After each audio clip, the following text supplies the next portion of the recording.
Today our topic is entire or layered architecture. This topic is related from the coding phase.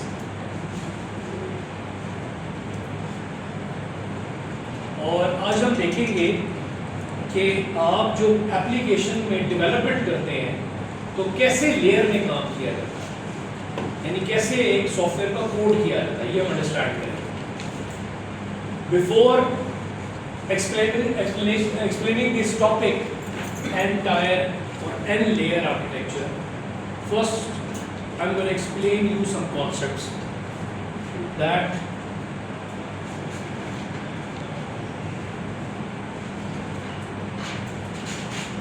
there are two types of system design approaches. One is structured analysis design approach, called as structured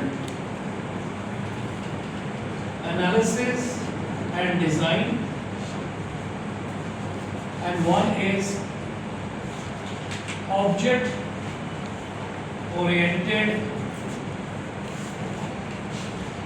analysis and design approach. There are two types of design approaches. It means that whenever you have to design your software, not develop. These concepts you have to be understand before going towards the coding phase. For system designing, there are two types of design approaches. One is structured analysis design approach, and one is object oriented analysis design approach. In structured analysis design approach, whenever you it is pretty clear that in analysis phase, the output result is your requirements, and you all know that one document is being formulated and formed that is called as SRS. SRS stands for Software Requirement Specification. It means whenever you analyze your software or project, at the end phase of analysis, you made some document that is called as SRS. Okay. Then you move toward your design phase. For designing, there are two types of design approaches. One is structured analysis design approach. One is object-oriented analysis design approach. As it has been pretty clear about structured, it focuses on some structured way, and object analysis, it focuses on object base.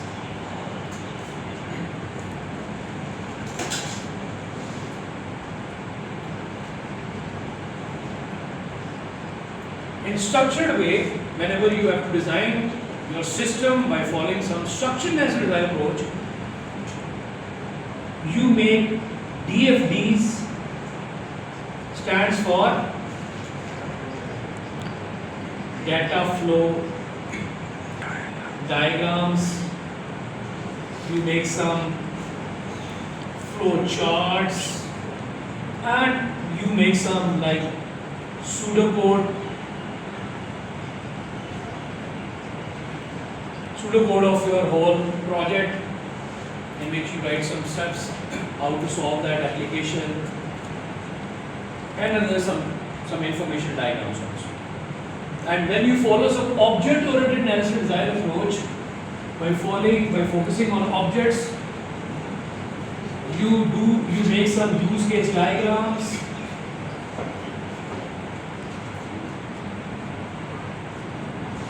By following some human technique, following UML approach, an object analysis design approach, which is focusing on objects, and by following UML approach, that is unified modeling language, and you make some use case diagram, system sequence diagrams,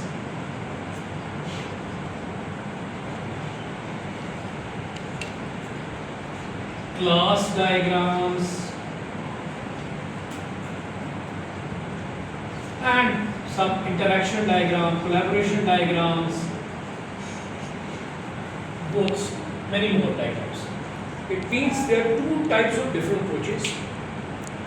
When you follow some structured design approach, you have to make some data flow diagram, flow charts, and some other diagrams also. If you are following object-oriented analysis design approach, which is focusing on objects as the name shows, in which you follow some UML approaches, in which you have to make different diagrams. So this is design approaches. So the thing is कि design के बाद आपको development भी करनी पड़ती है, यानी application को कोड भी करना पड़ता है। अब जो स्ट्रक्चर्ड अप्रोच है, अगर आप स्ट्रक्चर्ड वे में सिस्टम को डिज़ाइन कर रहे हैं, तो जिसमें डेटा फ्लो डायग्राम्स और फ्लो चार्ट्स बनाया जाता है, and you already know that कि डेटा फ्लो डायग्राम्स बनाने के लिए आपको प्रोसेसेस और मॉड्यूल्स को टारगेट करना पड़ता है कि हमारे प्रोजेक्ट के अंदर मेजर मॉड्यूल्स या major in a way processes क्या है, उन्हीं को फिर आप डेटा फ्लो डायग्राम्स में level 0, level 1, level 2, as I already talk to you design phase में डेटा फ्लो डायग्राम्स, इसमें आप लेवल 0 कॉन्टेक्स्ट लेवल डायग्राम बनाते हैं। फिर लेवल 1 में जितने भी आपके प्रोजेक्ट के मेजर प्रोसेसेस या प्रोजेक्ट के मॉड्यूल्स हैं उनको आप शो करते हैं। फिर लेवल 2 में आप हर प्रोसेस या मॉड्यूल को उसके अंदर सब मॉड्यूल्स होंगे उसकी डायग्राम शो करते हैं। और फिर लेवल 3 जो है वो डिटेल्स में डायग्राम होता है। स्ट्रक्चर्ड वे में आपने जब डिज़ाइन कर रहे हैं तो ये डॉक्यूमेंट्स बनाएंगे। अगर स्ट्रक्चर्ड वे में आपने कोडिंग करनी है, क्योंकि स्ट्रक्चर्ड जो है आपने अगर if you taught structured programming, वो फंक्शंस या मेथड्स पे बेस कर रही होगी। जब आप स्ट्रक्चर्ड प्रोग्रामिंग करते हैं, like when you are developing your software in a structured way, तो आप अपने एक क्लास के अंदर you have to define different methods, different functions। और स्ट्रक्चर्ड वे में जब प्रोग्रामिंग करते हैं उसकी अपनी लिमिटेशंस हैं, उसके अपने ड्रॉबैक्स हैं। जब आप स्ट्रक्चर्ड पैराडाइम से ऑब्जेक्ट ओरिएंटेड पैराडाइम में आते हैं, तो ऑब्जेक्ट बेस करती है कि आप हर एक फिजिकल एग्जिस्टेंस यानी नाउन जो है प्रॉब्लम डोमेन में से उसको एक क्लास बना देते हैं और फिर उन क्लासेस के अंदर उसके मेथड्स होते हैं। जब स्ट्रक्चर्ड वे में प्रोग्रामिंग करते हैं तो एक ही क्लास होती है और उसमें सारे मेथड्स और मेन फंक्शन भी दिए होता है।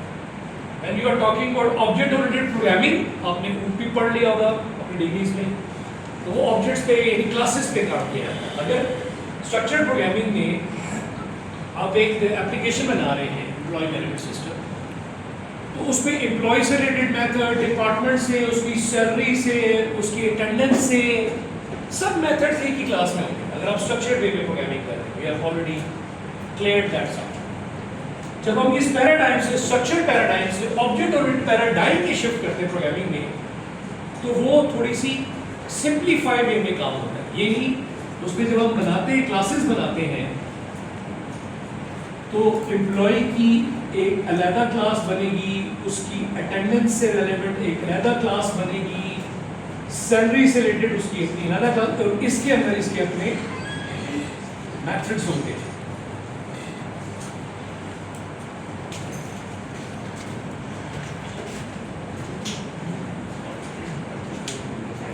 यानी एम्प्लॉय से रिलेटेड जो भी मेथड होंगे वो इस क्लास में होंगे, सैलरी से रिलेटेड जो मेथड होंगे वो सैलरी क्लास में होंगे, अटेंडेंस से रिलेटेड जो मेथड होंगे वो इस क्लास में होंगे। यानी ऑब्जेक्ट ओरिएंटेड, यानी जब आप हर ऑब्जेक्ट की बात करते हैं तो उसमें ये बात ये होती है कि इससे रिलेटेड मेथड होंगे तो आपको इस क्लास में आना पड़ेगा और उसके मेथड में देना पड़ेगा। इसकी अटेंडेंस की क्लास में अगर कोई मेथड देखना है, कोई सर्च करना है, कोई ऐड अटेंडेंस करनी है, तो इस क्लास में आके इस मेथड में कोड करेंगे। अभी हम इसको डिस्कस करते हैं जब हम लेयर प्रोग्रामिंग शुरू करते हैं। इट मींस कि अगर आप स्ट्रक्चर्ड वे में डिजाइन कर रहे हैं तो आपको स्ट्रक्चर्ड वे में प्रोग्रामिंग करनी पड़ेगी। यानी फंक्शन मेथड बनाने पड़ेंगे, तो मेथड पर फिर आप उनके प्रोसेस डायग्राम बनाएंगे। ये फंक्शन है, ये फंक्शन है, इसका एक प्रोसेस डायग्राम, इसकी प्रोसेस डायग्राम, इसकी process diagram. When you talk about like object oriented way में करेंगे तो फिर उसकी यूज केसेस है, सीक्वेंस है और क्लास डायग्राम है। क्लास डायग्राम जब बनेगी तो इसमें इस क्लास का भी जिक्र होगा, ये क्लास क्या है, इसके क्या मेथड है, ये क्लास कौन सी, इसके क्या मेथड है, कुछ डॉक्यूमेंट में शो करना पड़ता है, इसके हर डॉक्यूमेंट्स में अपने अपनी एक्सप्लेनेशन। तो ये नहीं होगा कि आप object oriented analysis design system को करें और आर्टिफैक्ट बनाए और कोडिंग आप स्ट्रक्चर्ड वे में करें, यानी फंक्शन मेथड बना बना के करें, ऐसा नहीं होगा। You have to develop in an object oriented programming way, object oriented way. आपको क्लासेस में काम करना पड़ेगा, आपको फिर लेयर्स में काम करना पड़ेगा। जो आपने ऑब्जेक्ट ओरिएंटेड के फीचर्स और बेनिफिट्स पढ़े थे, inheritance, polymorphism, encapsulation, reusability of code, वो भी आपको अप्लाई करनी पड़ती है। सिर्फ ये नहीं है कि you are working in objects और क्लास में काम कर लिया बस ही हमने कोई तीर मार लिया, we have done a brilliant job. No, it's not enough. तो आपको जो क्लासेस या जो आपके प्रिंसिपल्स थे वो भी फिर अप्लाई करने पड़ते हैं वक्त के साथ साथ। क्या आपने पूरे प्रोजेक्ट में कोई इनहेरिटेंस की या पॉलीमॉर्फिज्म को आपने इंप्लीमेंट किया या आपने एक्सेप्शन हैंडलिंग की? एक्सेप्शन हैंडलिंग क्या होती है? ट्राई और कैच। क्या आपने क्लास में कमेंट्स लिखे? कितने आपकी ऑब्जेक्ट्स है क्लासेस जो है वो रीयूज हो रही है? How much your code is reusability? और रीयूजेबिलिटी ऑफ ऑब्जेक्ट्स का एक इंपॉर्टेंट फीचर होता है ना, जब ऑब्जेक्ट प्रोग्रामिंग पढ़ा रहे होते हैं तो बेनिफिट्स और एडवांटेज पे डिस्कस हो रहे होते हैं, इसके कितने इंपॉर्टेंट फीचर हैं, तो वो कहाँ है? वो तो लोग फॉलो नहीं करते। डेवलपमेंट में भी जाके वो देख रहे होते सर बस हमारी ये क्लास है, ये मेथड है, हमने कॉल करते हैं, it's not enough, it's not enough. So पहले इस लेयर में घुसने से पहले ये पता होना चाहिए कि स्ट्रक्चर्ड एनालिसिस डिजाइन और स्ट्रक्चर्ड प्रोग्रामिंग अब पुराना तरीकाकार हो चुका है। It's an old fashion way approach of designing and coding. अब इस तरह फंक्शन बना के कोई काम नहीं करता, एक क्लास है उसमें सारे फंक्शन है, ऐसा नहीं होता।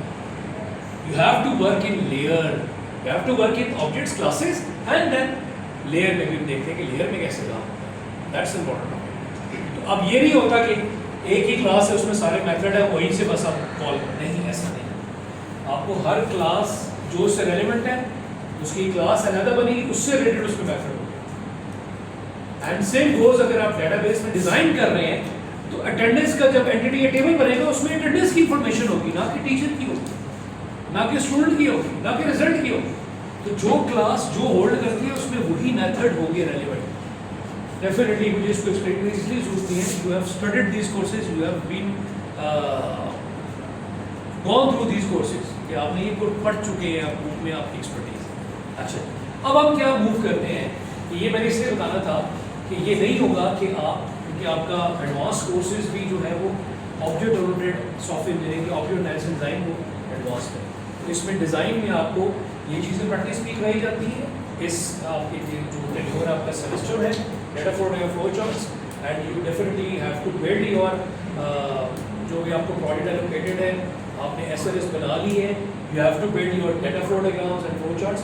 देन कुछ एक दो और चीज़ आपको बताई जाएगी, वो करें, फिर आप अपने डिज़ाइन की या नॉर्मलाइजेशन पे चीज़ें करके और अपना और सपोर्ट की तरफ। और इसका एडवांस कोर्स आपका नेक्स्ट सेमेस्टर में आएगा, वो आपको बताएगा कि ये अप्रोच में क्या क्या काम होता है, कैसे होता है, ठीक है। इसमें थोड़ा सा आइडिया दिया जा सकता है, बट नेक्स्ट कोर्स में आपकी सारी expertise. But I am talking about like professional field, उसमें भी यही चीज़ फॉलो होती है, उसमें ये फॉलो, उसमें ये आर्टिफिट बनते हैं। आपके फाइनल ईयर प्रोजेक्ट्स में वो ये चीज़ें बनाते हैं। फाइनल ईयर प्रोजेक्ट में हम ये कोई फॉलो नहीं करता, डाटा फ्लो कोई फॉलो नहीं करता, स्ट्रक्चर वे में काम करता। अभी आप देखेंगे कि ये सर क्या कहना चाह रहे हैं, एक ही क्लास में सारे मेथड और क्यों लेयर इंपॉर्टेंट है, वो सारे डिस्कस करेंगे वन बाय वन। तो ये चीज़ क्लियर होनी चाहिए कि ये नहीं है कि आप स्ट्रक्चर्ड वे में काम करें और जनाब आप कोडिंग से करें, आप ऑब्जेक्ट और एनालिसिस डिजाइन या ऑब्जेक्ट ओरिएंटेड अप्रोच फॉलो करें और आप काम जो है ना वो फंक्शन ओरिएंटेड या स्ट्रक्चर्ड ओरिएंटेड करें, ऐसा नहीं। अगर आप वो टेक्निक फॉलो कर रहे हैं आपको कोडिंग भी जो है वो ऑब्जेक्ट ओरिएंटेड ही करनी पड़ेगी। डिजाइनिंग की ये टेक्निक फॉलो कर रहे हैं फाइनल ईयर प्रोजेक्ट्स में, एक्सपर्टीज में, और कोडिंग को फंक्शन बना के कॉल कर रहे हैं। एक क्लास के अंदर फंक्शन ही है, इस क्लास के अंदर फंक्शन ही है, बट वो क्लास के इंस्टेंस बना के फंक्शन कॉल होते हैं। वो इस क्लास का इंस्टेंस बनेगा फिर फंक्शन कॉल होगा, वो कोड में एंड में कराऊंगा। बट इसमें क्या है, इसमें सिर्फ एक ही क्लास है। इसमें क्या है, एक ही क्लास है। स्ट्रक्चर्ड प्रोग्रामिंग की ना, बेसिक प्रोग्रामिंग, जिसमें आप सारे फंक्शन प्रोटोटाइप मेन उसी में लिखते थे, ऐसे ही किया ना शुरू में। आवाज नहीं आ रही? ऐसे किया ना। पहले एक सेमेस्टर में आते साथ ऑब्जेक्ट प्रोग्रामिंग तो नहीं पढ़ाई ना, बेसिक प्रोग्रामिंग पढ़ाई। थोड़ा सा पार्टिसिपेट करें, ठीक है, समझ आ गई। तो फेसेस जो रिस्पॉन्सिव होना चाहिए ताकि मुझे थोड़ा सा एक फीडबैक अच्छा मिले। तो स्ट्रक्चर्ड वे में फिर ऑब्जेक्ट में मूव करते हैं, ऑब्जेक्ट प्रोग्रामिंग में, which is based on classes, ठीक है। वो हर क्लास की उसकी अपनी फंक्शनलिटी एसोसिएटेड उसमें, ठीक है, हम देखते हैं। अब हम आएंगे कि एन क्या, लेयर क्या, लेयर्स क्या होती है, उसकी क्या फंक्शन है, ठीक है। ये बेस बनाने के लिए मैंने ये चीज़ आपको, ओके जी। अब हम क्या करते हैं,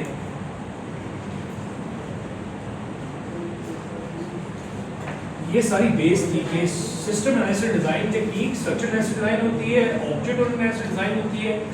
स्ट्रक्चर जो डिजाइन है उसमें ये डॉक्यूमेंट्स बनाए जाते हैं, ऑब्जेक्ट एनालिसिस डिजाइन में ये डॉक्यूमेंट्स बनाए जाते हैं। I'm not going to like draw those documents, but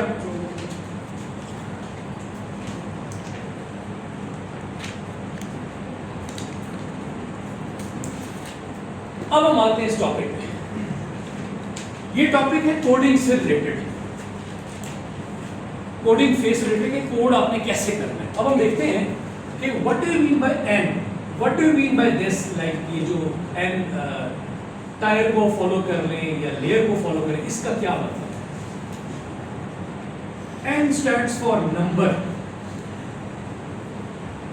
ठीक है। एंटायर और लेयर स्टैंड्स फॉर क्लास। कौन सी class? Coding. Architecture stands for इसका एक स्केलेटन, इसका व्यू, ठीक है ना। जिस तरह बिल्डिंग का आर्किटेक्चर है, प्लान है, इसी तरह कोडिंग का क्या लेआउट है, क्या प्लान है, क्या मैप है, किस तरह का। पहले तो ये देखना कि ये मतलब क्या। N stand for number and layer या टायर मींस के क्लासेस। कौन सी क्लास? लेयर, कोडिंग की क्लास की बात। अब सबसे पहले समझना है कि ये जो लेयर और टायर की बात की है सर ने, लेयर को फॉलो करें या टायर को फॉलो करें, टीयर इसको इजली एवरीवेयर।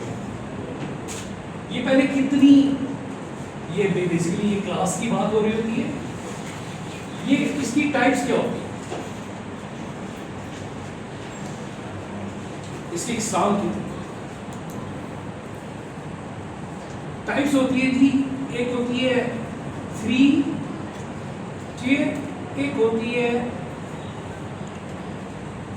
2 टियर। अब देखते साथ ही यहां पर एकदम क्वेश्चन आता है, सर ने लिखा या 2 टियर या 2 लेयर या 3 लेयर और 2 लेयर। सर ने सिंगल लेयर लिखा, ये क्या? सर ने लिखा 2 लेयर और 3 लेयर, या itself you can easily, you can say 2 and you can easily say 3। Sir ने यहाँ पर 1 क्यों नहीं लिखा कि 1 हो, 2 हो, 3 हो? इट मीन जो 1 लेयर या सिंगल लेयर है या सिंगल क्लास है, वो कोई लेयर नहीं समझी जाती इंडस्ट्री में और प्रोफेशनल वे में। काम करते रहे मगर उसकी कोई वक़्त नहीं। अब पहले सिंगल लेयर समझते हैं कि सिंगल लेयर क्यों नहीं समझी जाती। ओके, वो भी देख लेते हैं। पहले हम देखते हैं ये जो सर बात कर रहे हैं कि ये लेयर्स होती क्या है, ठीक है। और अगर हम लेयर की बात करें,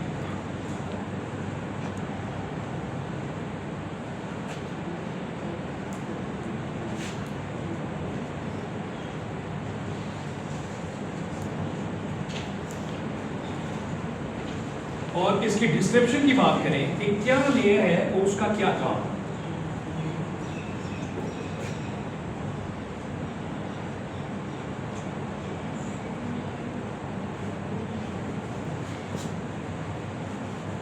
लेयर जो होती है ना, ये पहली लेयर है GUI। It stands for graphical user interface.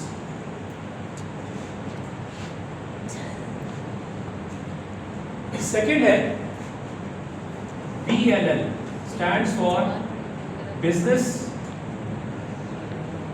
Logic layer. Third है DAL, stand for data access layer. ये 3 लेयर के नाम हैं। एक लेयर होती है GUI, एक होती है BLL और एक होती है DAL। GUI stands for graphical user interface. You can also write, मैं क्योंकि speak out भी कर रहा हूँ तो you can also write if you are not doing this properly. GUI then BLL business logic layer, DL data access layer.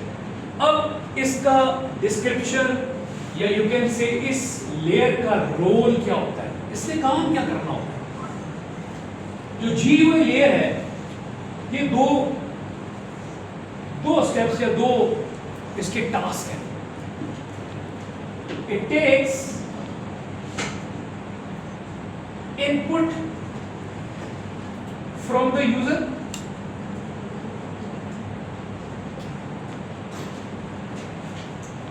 and it gives output to the user।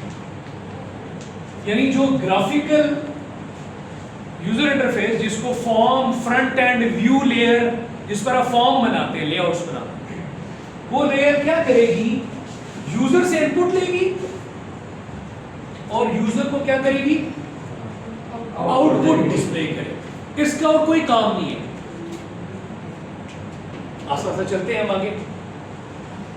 ये जो second layer है that is called as business logic layer. It deals with the data processing, formula computation and logic etc etc। जितना data पे जो आ रहा है user से input होके, जितना उस पे कोई प्रोसेसिंग करनी है, कोई कंप्यूटेशन, ये सारा में और लगा एंड प्रोसेसिंग करनी है, कोई फार्मूला लिखना है, उसमें कोई लॉजिक लगानी है, that is what is called as business logic layer. क्या आपकी कोई इसमें लॉजिक है? जब मैं सेकंड से थर्ड एक्सप्लेन करूंगा तब आपको इन दोनों में डिफरेंस भी क्लियर हो जाएगा। अच्छा, ये लॉजिक, ये प्रोसेसिंग में क्या हो सकता है। DL it deals with the databases. Databases में आप इसमें क्यूरीज लगाएं या इसमें आप स्टोर्ड प्रोसीजर पे काम करें, या ये जो लेयर है ये सारी डील करेगी डेटा पे जो आपने कोई डेटाबेस में कोई क्यूरीज लगानी है। मेजर ऑपरेशन क्या होते हैं? Insert, view, update and delete. 4 major operations होते हैं, फंक्शन जो डेटाबेस में होते हैं। बाकी आप अपनी रिपोर्ट एनालिसिस जो भी रिपोर्ट्स, ब्रेक्स, पैरामीटर्स के साथ कर सकते हैं। डेटाबेस में जब डील करेगी तो या तो आप क्यूरीज में काम करते हैं या आप स्टोर्ड प्रोसीजर में काम करते हैं। प्रोसीजर बना के उसके अंदर query, and that's why stored procedure approach is far better approach as compare to query writing. आप प्रोसीजर बनाते हैं उसमें, that's why it is called stored, उसमें पहले से ही कंपाइल्ड फॉर्मेट में रिजल्ट पड़ा होता है। जब आप क्यूरी लिखी होती है और क्यूरी रन टाइम पे एग्जीक्यूट होगी, रन टाइम पे उसकी सारी वो कैलकुलेशन, कंप्यूटेशन, लॉजिक, कंपैरिजन सब कर रहा हो। वेयरएज स्टोर्ड प्रोसीजर लिखा हुआ है उस बटन के पीछे, उसमें भी क्यूरी लिखी होती है, क्वेट प्रोसीजर, प्रोसीजर नेम, उसके अंदर query and procedure comment form, तो उसके अंदर पहले से कंपाइल्ड फॉर्मेट में रिजल्ट भी पड़ा हुआ है। जो ही प्रोसीजर कॉल हुआ तब करके रिजल्ट सामने, तो it is that's why stored procedure में काम करना उससे ज्यादा बेटर अप्रोच। तो 3 लेयर थी।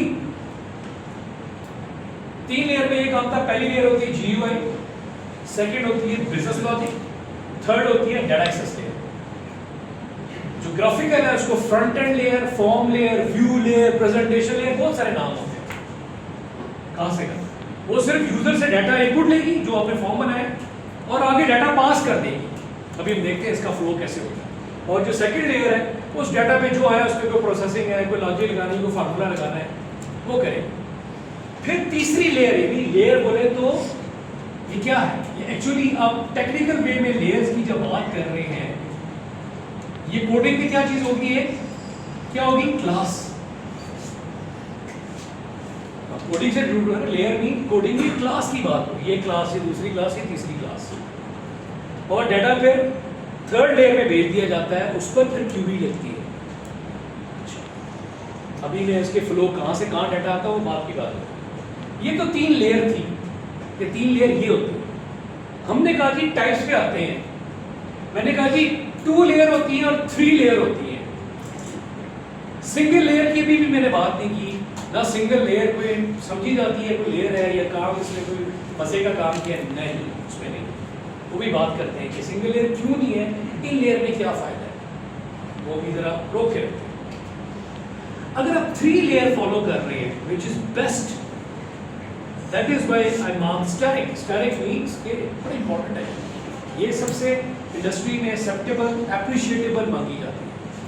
ये मुश्किल नहीं है, ये सबसे आसान काम है। सबसे टफ काम है खिचड़ी, वो सिंगल लेयर होती है। वो कहते हैं ना, रुको जरा सब्र करो, बताते हैं। तो if you are following 3 layers, तो पहली लेयर होगी GUI, दूसरी क्या होगी DLL, तीसरी लेयर क्या होगी ELL। 1 2 and 3 अगर आप फॉलो कर रहे हैं तो 3 लेयर इस तरह होगी। अगर आप 2 लेयर फॉलो कर रहे हैं तो इस 2 लेयर में किस तरह डिवीजन होगी कोडिंग में क्लासेस की, कि आप 2 क्लासेस यानी 2 लेयर पे बना लेंगे। GUI एंड BLL को आप एक क्लास, जो GUI का काम और बिजनेस लॉजिक का काम है, वो एक क्लास बना के आप उस पर काम करें। और दूसरी लेयर कौन सी होगी, डाटा एक्सेस लेयर। अब ये क्यों बेस्ट है, हर लेयर का अपना रोल है, हर लेयर का अपना रोल है, हर लेयर का अपना रोल है। जब वो लेयर या क्लास अपना उस पर खास काम करेगी तो वो रीडेबल भी होगी, आपको समझ भी आएगी, लर्नेबिलिटी भी होगी, वो सबसे एक्सेप्टेबिलिटी भी होगी, बहुत सारी। इसमें फिर 2 लेयर का काम मिक्स कर दिया, आसान थोड़ा सा आपको बनाने के लिए किया, मगर आसान नहीं होता, ये थोड़ा सा और खिचपिच हो जाता है। अभी आगे बढ़ते हैं जरा और बात करते हैं कि 3 लेयर में फ्लो कैसे होता है, फिर सिंगल लेयर पे भी आएंगे। सिंगल लेयर क्यों एक्सेप्टेबल नहीं है, लोगों की स्ट्राइक हो रही होगी कि ये सिंगल लेयर क्यों एक्सेप्टेबल नहीं है।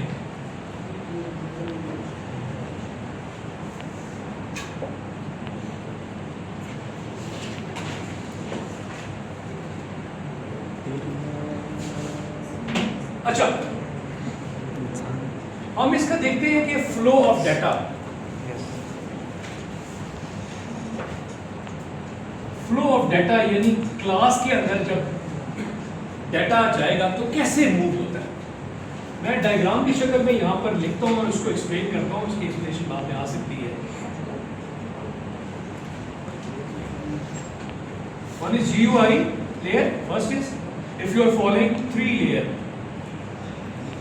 और 3 type, second is business logic layer, third is DAL, data access layer. पहला स्टेप क्या होगा, यहां पर क्या बनेगा, फॉर्म। क्या बनेगा, हम कोड करेंगे एट दैट, यानी GUI है प्रेजेंटेशन लेयर, कोई फॉर्म तो बनाएंगे ना, कोई डाटा गेट करने के लिए लॉगिन का ID password, you can make it. तो वो जो फॉर्म होगा, आप डाटा उस पर क्या करेंगे, गेट करेंगे। क्या करेंगे, डाटा गेट करेंगे। और डाटा गेट करने के बाद आपका सेकंड स्टेप आ जाएगा इधर। क्या आ जाएगा, सेकंड स्टेप आएगा, सेकंड स्टेप आएगा, आपने डाटा को सेंड करना है। किधर भेजना है जी, डाटा को BLL में, उस लेयर में डाटा भेजना है। एक क्लास से दूसरी क्लास में डाटा कैसे भेजते हैं वो भी हम देखेंगे कोड में। तो यहां पर आ जाएगा जब डाटा, इस डाटा पे क्या होगी, प्रोसेसिंग। डाटा की प्रोसेसिंग होगी, कोई फार्मूला, कोई लॉजिक, अगर कुछ भी नहीं है तो फिर ये डाटा आपने किधर भेजना है जी? इधर। इस डाटा पर जो यहाँ से डाटा ये इस साइड पे जाएगा, इस पे क्या होगी? डाटा पे क्या लगेगी? क्यूरीज या स्टोर प्रोसीजर लगेंगे। फर्स्ट स्टेप यहाँ पर हुआ, डाटा भेजा अंदर, प्रोसेसिंग हुई, जो भी हुई प्रोसेसिंग की। नेक्स्ट स्टेप हमने तीसरी लेयर में भेजा और डाटा पे क्यूरी लगी। जब क्यूरी लग गई, फिफ्थ स्टेप, यहां से डाटा किधर आया? वापस इधर इस लेयर में आया। कैसे आता है? कंट्रोल देखते हैं, कोड देखेंगे फिर समझ आएगी। इसके बाद क्या होगा? फिर डाटा किधर जाएगा? इधर जाएगा। इधर क्या होगा जी? सिक्स स्टेप और सेवन स्टेप में क्या होगा?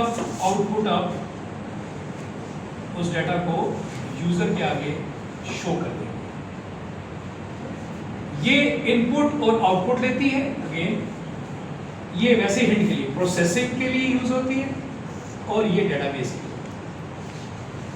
Again I am gonna repeat, आप डाटा फॉर्म बनाएंगे, ग्राफिकल का जो भी लेयर होगी, आप आईडी एनवायरनमेंट से, डिक्लेरेटिव एनवायरनमेंट से फॉर्म डिजाइन करेंगे कि लॉगिन है तो आईडी पासवर्ड, उस फॉर्म के लॉगिन के बटन के पीछे आप डाटा को गेट करेंगे, वैल्यूज को, और डाटा को आप दूसरी क्लास में भेज देंगे, दूसरी ऑब्जेक्ट इंस्टेंस कॉल करके।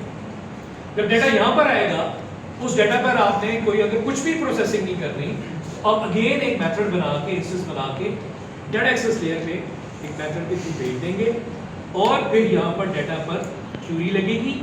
जब क्यूरीज लग जाएंगी, फिर रिजल्ट वापस भी तो आएगा ना जी, कंट्रोल वापस भी आता है। जब मेथड एक चीज भेजी जाती है, वो प्रोसेसिंग करके जहां से मेथड कॉल होता है वहां पर आता है, तो वापस आएगा कंट्रोल इधर, फिर नेक्स्ट कंट्रोल उसके बाद फिर आएगा इधर। जब इधर आएगा तो फिर आप उसके मेथड के फंक्शनैलिटी का अगर कोई रिस्पॉन्स है in the form of output दिखेगा। यूजर से आपने फॉर्म से डाटा इनपुट लिया, इनपुट और आपने भेज दिया, प्रोसेसिंग की, same. Computer is our electronic data processing machine. User input लेता है, प्रोसेसर हमारा प्रोसेसिंग करता है और आउटपुट शो कर दिया जाता है। इनपुट बोले प्रोसेसिंग एंड अगेन क्यूरीज, और फिर आउटपुट इधर आएगी वापस। इधर से डायरेक्ट ही आएगी, इधर से इस पे और इस पे, इस पे। तो ये इसका एक फ्लो ऑफ डाटा है कि कैसे क्लास के अंदर डाटा किस तरह ट्रैवल करता है। अब ये जो लेयर में काम करना है और टू लेयर में क्या है, ये जो दोनों काम है वो आपने एक क्लास में कर दिया कि आपने एक फॉर्म बनाया, इस फॉर्म के पीछे डाटा गेट किया, प्रोसेसिंग की, और दूसरी क्लास में यहाँ पर डाटा भेजा, क्यूरी लगा। आप इस तरह भी कर सकते हैं, but this is clean coding. अब इसके एडवांटेजेस की अगर बात करें, मैं जस्ट इसके सिर्फ पॉइंट के एडवांटेजेस देखता हूँ और फिर हम सिंगल लेयर भी देखते हैं कि why single layer is not. वो तो बहुत आसान है कि एक ही क्लास बना दी। मैंने बात की कि वन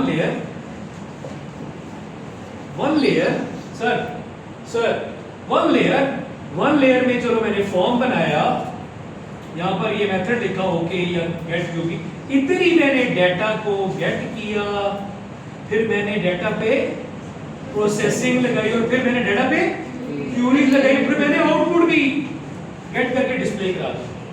तो बहुत आसान काम है, ये तो बहुत आसान काम है। यहीं पर एक ही लेयर, एक फॉर्म बनाया, उसके पीछे गेट किया, प्रोसेसिंग की, लॉजिक लगाई, क्यूरी लगाई, कनेक्शन और आउटपुट करके शो भी कर दिया। ये तो आसान है ना जी, ये आसान लग रहा है ना? ये आसान है बट आसान नहीं है। क्यों? Just wait. तो वो क्यों नहीं है वो भी देखते हैं। इसलिए नहीं है कि आपने 3 डिफरेंट लेयर का काम एक जगह कर दिया। ये तो बहुत आसान कर दिया हमने कि हमने 3 लेयर का जो काम 3 क्लासेस में करना था वो हमने एक ही जगह करके काम कर दिया। ये लगता तो बहुत आसान है, ये नहीं आसान। क्यों?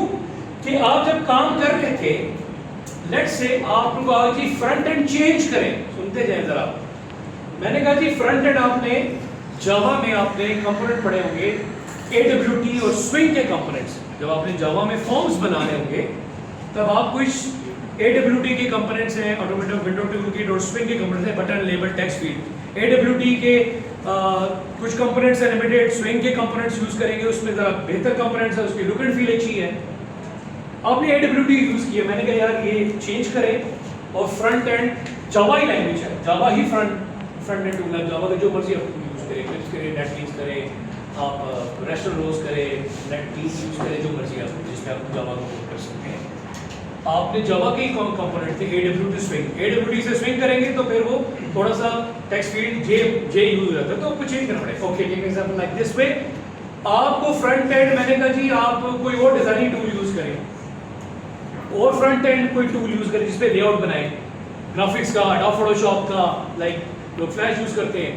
तो आपने अगर इधर कोडिंग की है, सुनते जाना, आपने अगर इधर कोडिंग की है, आपने वो डाटा गेट किया फॉर्म से, उसी डाटा को पैरामीटर में प्रोसेसिंग करके और वही आगे भेज दिए क्वेरीज में। तो ये यहाँ से सारा कोड आपको क्या करना पड़ेगा, चेंज करना पड़ेगा। फैक्ट, जब आप पुराने वाले कोई टूल के कंपोनेंट आप गेट कर रहे हैं और वही वेरिएबल प्रोसेसिंग में लगा रहे हैं मेथड पे, उसी को क्यूरी के अंदर भेज रहे हैं पैरामीटर्स को, तो जब मैंने कहा ये फ्रंट एंड चेंज कर दें अब आप, तो आपको सारा कोड ये आउटपुट की बजाय, चले आउटपुट भी आ सकती है, ये सब चेंज करना पड़ेगा कि नहीं करना पड़ेगा? ओके, नहीं समझ आई देख लेते हैं, समझ तो आई मगर नहीं समझ आई। ओके, मैं कहता हूं कि आपने कोई प्रोसेसिंग यानी कोई फॉर्मूला में 2+2 होता है, मैं कह रहा हूं 2+2 ना करें, नंबर 1 प्लस नंबर 2 ना करें, आप नंबर 1 माइनस नंबर 2 कर दें, या नंबर 1 नंबर 2 नंबर 3 हम लेते थे, नंबर 1 नंबर 2 को आपने किया, आप नंबर 1 नंबर 2 ना करें, आप नंबर 1 नंबर 3 करें। तो आपको अगर इधर काम कर रहे हैं तो आपको प्रोसेसिंग का कोड चेंज करना पड़ेगा, उस प्रोसेसिंग का जो भी रिजल्टेंट है वो क्यूरी में डाल के फिर चेंज करना पड़ेगा, ये चीजें चेंज करनी पड़ेगी इस टाइम। अगर आपको डाटा एक्सेस लेयर है तो फिर आपको डाटा एक्सेस लेयर में चाहिए, बट इसमें क्या होगा सुने जरा। अब मैं कहता हूं कि आप फ्रंट एंड चेंज करें, आप स्पेसिफिकली किस क्लास में जाएंगे, इस क्लास में जाएंगे और ये फॉर्म नए टूल के थ्रू बनाएंगे और सिर्फ इसका जो कोड है वो चेंज करना पड़ेगा, ये वाला कोड चेंज नहीं होगा, ये वाला कोड चेंज नहीं होगा। अगर आपने एग्जांपल करिए कोड, अगर आपने कोई प्रोसेसिंग कोई फार्मूले में कोई कहा चेंज कर दे, आपको स्पेसिफिकली सिर्फ इस क्लास के अंदर आके उस मेथड के अंदर आके थोड़ी सी चेंज करें। So the work, the coding which has been done in layer and in 3 layer, it's clean coding, it's very easy to write coding right, ChatGPT, it is easy to write, it is easy to read, it is easy to understand code in layers, it is very easy to track the code। कोई change आ गई, कोई notify करना, तो आप उसी उस class में जाकर उस जगह तक पिन पॉइंट तक पहुंच सकते हैं। इधर तो खिचड़ी पक जाएगी, ये तो खिचड़ी है, this is total mixture, that is if it is being collapse, या बड़ी एप्लीकेशन हो, बड़ी एप्लीकेशन आप स्ट्रक्चर्ड वे में काम कर रहे हैं, कितने मेथड हुए, तो एक इसको मैनेज करना it's very tough, it's that's why the coding which is done in layer, every layer is its own role functionality, whether you are performing that layer, उसमें वही काम करें, इस पर प्रोसेसिंग नहीं होगी, इस पर इस लेयर में आके क्यूरी यहां नहीं लगेगी, जो जिसका काम है उसी लेयर में होगा, इसमें सिर्फ क्यूरी लगेगी। अगर आपने डेटाबेस से कोई चीज वैल्यू उठा के उस पर कोई कंपैरिजन करना है तो वो सिर्फ क्यूरी यहां से लगेगी, डाटा उठा के इधर भेजा जाएगा, फिर कंपैरिजन लगेगा। मैंने कहा कि पिछले महीने की सेल्स दो, पिछले महीने की सेल्स दो और पिछले साल की भी सेल और कंपैरिजन करो। आपने डाटा ले लिया कि कौन से महीने की आपने सेल उठा ली, मैंने लिखा previous month, this month like April, और कंपैरिजन करना है 25 से अप्रैल के साथ। मैंने डाटा ले लिया, डाटा इधर भेजा, अब इस पर सिर्फ डाटा और कोई प्रोसेसिंग नहीं है, आपने डाटा इधर भेजा, इसने लगाया कि सेल्स के टेबल में से अप्रैल की सेल इस 26 ईयर की उठाओ, टोटल सेल बता दो, और क्यूरी एक और लगेगी, कौन सी, पिछले साल की 25 की अप्रैल की मंथ की टोटल सेल क्या है। अब आपने वैल्यू ले ली, क्या लिए जी, वैल्यू ले ली, अब वैल्यू ले लिए क्योंकि डेटाबेस में या इंसर्ट होगी, व्यू सर्च होगा, अपडेट और डिलीट होगा। अब मुझे बताइए ये जो कंपैरिजन करना है, दो वैल्यू आ गई, एक ही सेल थी 1 लाख, एक ही थी 50,000, क्या मैं कंपैरिजन इधर करूंगा या मैं इधर डाटा पे आके करूंगा? इधर करूंगा। अगर मैं इधर कंपैरिजन करूंगा, इस पर टाइम कंप्यूटेशन ज्यादा, इस पर कॉस्ट ज्यादा लगेगी, तो मैं यहाँ पर डाटा इधर से गेट करके फिर डाटा इधर लाऊंगा, फिर यहाँ से चला गया डाटा, प्रोसेस हो गया, वैल्यूज आ गई, वैल्यू लाई मैंने इधर लाई। अब आप कह रहे हैं कि ये इधर से उधर जा रहा है, उधर से इधर जा रहा है, ये कैसे जा रहा है? ये वैसे ही जाएगा भाई और बहनों कि ऊपर अगर प्रोग्रामिंग पढ़ी है या प्रोग्रामिंग पढ़ी है, इनहेरिटेंस या आपके ऑब्जेक्ट इंस्टेंसेस, तो फिर आपको काम आना चाहिए कि एक क्लास से दूसरी क्लास में डाटा कैसे पास होता है, कैसे मेथड के थ्रू होता है और कंट्रोल वापस कैसे आता है। तो आप ये भी देख रहे हैं यहाँ से इधर डाटा जा रहा है, वहाँ से डाटा वापस आ रहा है, वैल्यू आ रही है, क्या हो रहा है? ये आनिया जानिया सर की आनिया जानिया देखो सर, तो आनिया सर बोर्ड भी एंड में कराएंगे, फिर देखेंगे क्या नहीं। तो डाटा इधर आएगा, इधर कंपैरिजन एनालिसिस होगा और फिर जो आंसर होगा वो आउटपुट पे इधर दिखाया जाएगा कि दिस इज इट मींस, जो मैं बताना चाह रहा था, जिस लेयर का जो काम है वो वही लेयर वो करेगी, वो वही करेगी। तो जो सिंगल लेयर है that is what is not acceptable. Okay, मैं आपको जरा आसानी में समझाता हूं। आपने एक वेब पेज बनाया या website, website is a combination of multiple web pages, web page is single page and website is a combination of multiple web pages. Okay, आपने कोई वेबसाइट बनाई और उस पे आप कोई एप्लीकेशन डेवलप कर रहे हैं, आपका जो भी आपने फॉर्म्स हैं और जो भी आपने इस पे डाटा यहाँ पर प्रेजेंट किया है, आप इस बटन के पीछे उसको गेट कर रहे हो, ठीक है? अब आपने क्या काम किया, सुना रहा, आपने क्या काम किया, आपने वन लेयर में काम किया। आपने क्या काम किया? Single layer. सिंगल लेयर में क्या होता है? सब कुछ इधर ही, सब कुछ इधर ही। आपने डाटा गेट किया जी, आपने कोई प्रोसेसिंग, कोई फार्मूला लगाना था, कोई लॉजिक लगानी थी, वो भी इसी के पीछे। Remember one thing, this is web, this is website which is accessible to me also, all over the world, which is accessible to all over the world। ये accessible बोले तो accessible का क्या मतलब है? accessible का मतलब है अगर मैं उस वेब पेज का, जो आपने वेबसाइट बनाई है, जो फ्रंट एंड पे रखा हुआ है, इसको मैं राइट क्लिक करूं उस पेज पे, कोई भी एनीवन वेबसाइट पे, इसका एक ऑप्शन होता है view source code. Am I right और wrong? Yes sir. You are coding view source code. आप उस पेज को सेव करके अपने ड्रीमवेवर या जो भी टूल्स है उसमें सेव कर सकते हैं, उसका कोड ले सकते हैं, सब कुछ व्यू सोर्स कोड है। और जो प्रोग्रामर होंगे वो देख सकते हैं, रीड करते हैं, इसने क्या कोडिंग की है, इसने क्या काम किया, या उसको सेव करें। या ऐसे टूल्स हैं, जब हम लोग अपनी यूनिवर्सिटी पढ़ते थे, हम लोग पूरी वेबसाइट सेव भी कर रहे थे, तो उनका सारा टूल कोड, ये वे बैक इन 20 ईयर्स हुआ बात है, अब तो क्या क्या टूल आ चुके हैं, ठीक है, पूरा कोड सब कुछ हम सेव कर रहे थे पूरी वेबसाइट। तो the thing is view source code है, एवरी जो गुड प्रोग्रामर है कैन इजीली व्यू कि इसने क्या कोडिंग की है इसके बैकएंड। अगर आपने ये देखते हैं, अगर आपने सिंगल लेयर फॉलो किया, कोई छोड़ दो, डाटा गेट है, क्या प्रोसेसिंग है, यानी बिजनेस की क्या लॉजिक लगा रहे हैं, ये बड़ी इंपॉर्टेंट चीज होती है। अगर बिजनेस एप्लीकेशन है, आपने क्या लॉजिक लगाई, क्या कोई फार्मूला लगाया, क्या पॉलिसी लगाई, ठीक है, और आपने क्या क्यूरीज लिखी, किस तरह क्यूरी क्या लिखी, ये मुझे बताएं। ये सब चीजें आप इसके पीछे कर रहे हैं, तो दुनिया के सामने ये सब आया हो जाएगा कि नहीं हो जाएगा? हो जाएगा। और समझ नहीं आ रहा, ये आपने एक वेब पेज के पीछे कोडिंग कर ली, डाटा गेट किया, प्रोसेसिंग को फार्मूला लगा दिया, कोई क्यूरी भी लगा दी, क्या ये code which is viewable to, ये सबको हो जाएगा कि नहीं हो जाएगा? ये व्यूएबल होना चाहिए कि नहीं होना चाहिए? नहीं होना चाहिए, दुनिया के सामने नहीं आना चाहिए, ये हिडन होनी चाहिए चीजें, सीक्रेट वे में होनी चाहिए। और जो हैकर्स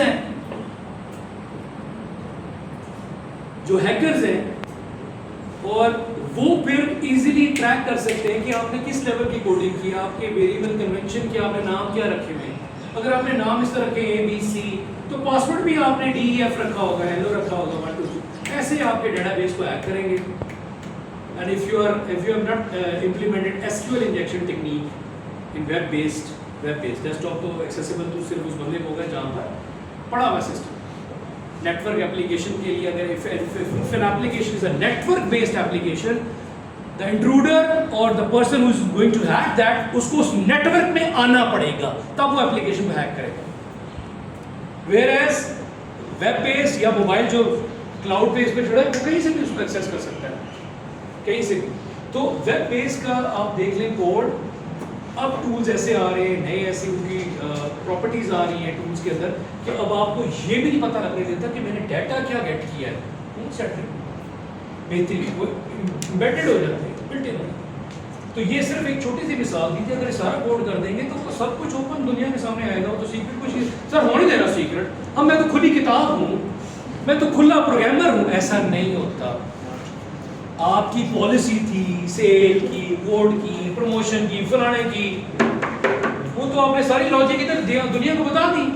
आपके कंपटीटर्स भी देख रहे होते हैं कि इनकी एप्लीकेशन क्या है, इनके प्रोडक्ट क्या है, ये कोडिंग क्या कर रहे हैं, इनके क्लाइंट क्या क्या है, हैक करने की कोशिश कर रहे होते हैं इंफॉर्मेशन को, स्पाइंग हो रही होती है। ये कितना टाइम लगाते हैं आपको पता है? There is a folder in your system that is called as cookies. System की फाइल में फोल्डर, हिडन फोल्डर में जाके देखना है कुकी का टेक्स्ट फाइल, वो आप खोलें तो आपको पासवर्ड भी नजर आएंगे और कुछ विजिबल होंगे और कुछ पे वो स्टैटिक को लगा होगा। और वो फाइल अगर ले जी और पासवर्ड 4 का था और पासवर्ड उस पर लिखा है, ये देखेंगे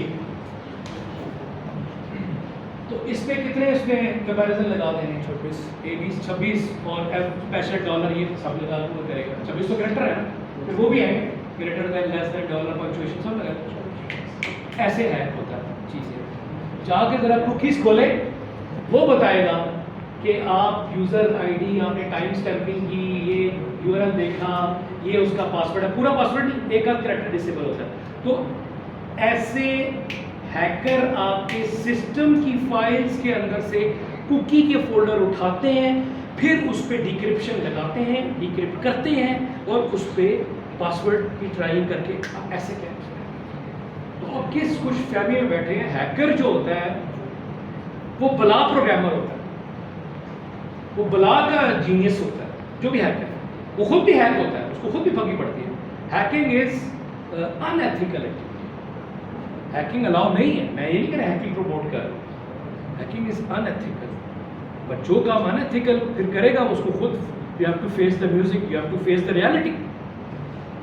ठीक है, तो इट मीन्स कि आप इस तरह काम कर रहे हैं, कोई एक्सेप्टेबल नहीं, कोई अंडरस्टैंडेबल नहीं है, खिचड़ी की है, सब कुछ ओपन लेयर में काम कर रहे हैं। इधर देखिए, थर्ड लेयर में जाके डाटा स्टोर हो रहा है, पता ही नहीं लग रहा किसी को, इधर तक रसाई नहीं आ रही, इधर तक डेटाबेस में जाके टेबल के अंदर स्टोर होगा ना।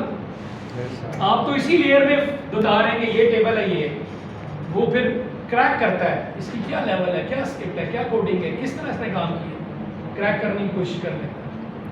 ठीक है, दूसरे प्रोग्रामर हैक करते हैं। तो that is why single layer को एक्सेप्ट ही नहीं किया, वो कॉम्प्लेक्स हो जाती है, टैकल करना मुश्किल है, उसकी सिक्रेसी के इशू आ जाते हैं। तो लेयर में काम इस तरह है कि क्लीन कोडिंग है, हर लेयर का अपना। जब आप कोड को पढ़ते हैं, जब पढ़ते हैं ना कोड में, थ्रू बुक्स को पढ़ते हैं, थ्रू रिसोर्सेज जो आपके विकीमीडिया है या आपके प्रोग्रामिंग के जो आपके यूट्यूब चैनल्स हैं, बुक्स हैं, लाइब्रेरीज हैं, या आजकल AI टूल्स को यूज़ करते हैं, वो एक्सप्लेन करता है लेयर्स को। तो जब लेयर में काम होगा, उसको एग्जांपल बाय एग्जांपल लेके चला रहा होगा, तब आपको समझ आए, अच्छा ये डाटा इधर गया, ये प्रोसेसिंग हुई, ये ऑब्जेक्ट बना, अभी करते हैं, और यहाँ पर क्यूरी लगी, वापस आएगा। ठीक है, तो इसलिए आसान होता है, बेनिफिशियल होता है कोड को ट्रैक अपडेट करना। कोड सिक्योर, डाटा सिक्योर होता है लेयर में, कितने बेनिफिट्स। डाटा इधर जाके थर्ड लेयर पे आ रहा है, आप 5 लेयर बना दें भाई, जितनी मर्जी लेयर बना दें, उससे बना दें। तो 3 लेयर है, फिर 2 लेयर है। इसी तरह वेब में अगर आप जब पढ़ेंगे या कई लोग काम करते हैं MVC आ जाता है, मॉडल व्यू कंट्रोलर। ये 3 लेयर को उन्होंने इस टर्म में इसमें कन्वर्ट कर दिया। One is model, view is presentation layer, controller में सारा डाटा वगैरह पड़ा है, मॉडल इंटरेक्ट कर रहा है डाटा लेके। तो ये चीज़ें इस तरह आप एडवांस लेवल के कोर्सेज पढ़ेंगे, MVC आएगा, मॉडल व्यू कंट्रोलर, फिर MVT मॉडल व्यू टेम्पलेट। तो लेयर में इस तरह काम होता है, ठीक है जी।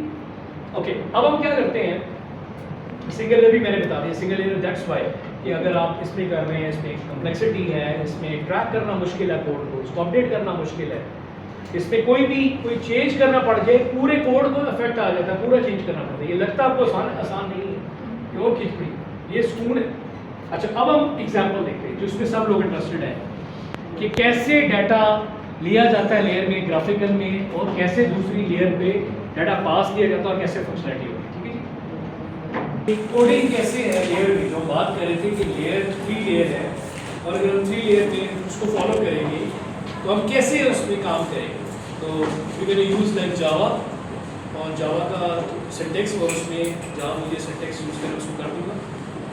अच्छा, ओके, डेफिनेटली हम इसको 3 लेयर कर रहे हैं,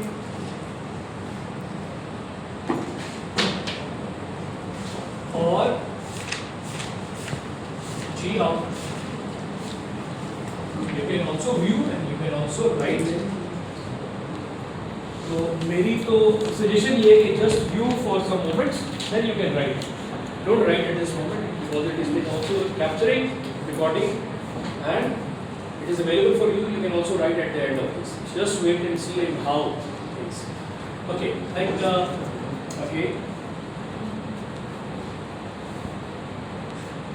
Okay, you can also narrate with me. GUI stands for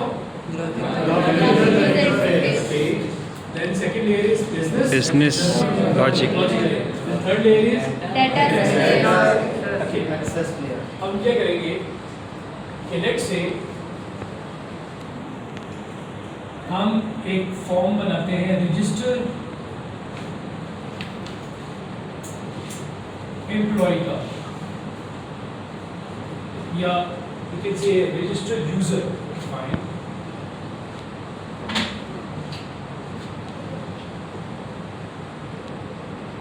और इसकी अगर आप इसका ये फॉर्म टाइटल है, और अगर हम इसकी बात करेंगे, हम इसका register user dot GUI dot,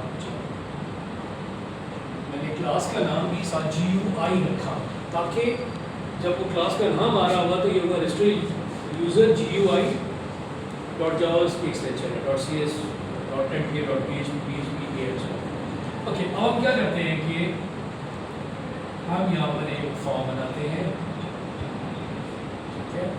form आपने ID इन्वायरमेंट, यानी जो ड्रैग एंड ड्रॉप करके आप टूल यूज़ करते हैं इंटीग्रेटेड इन्वायरमेंट, वहाँ से आपने बनाया हो जाए कि आप उसको हार्ड कोड कर करके आप टेक्स्ट फील्ड लेवल में आपसे ड्रैग ड्रॉप कर दो।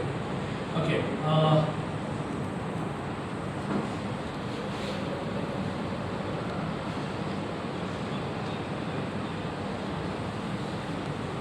Form string name. Okay. हम बात करते हैं ID।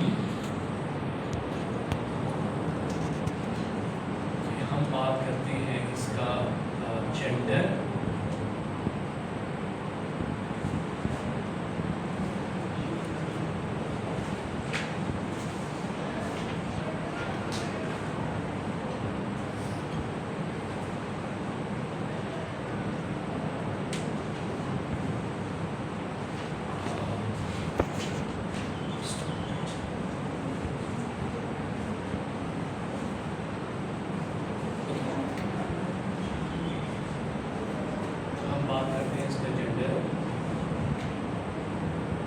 हमने एक चेकलिस्ट इसकी बनाई।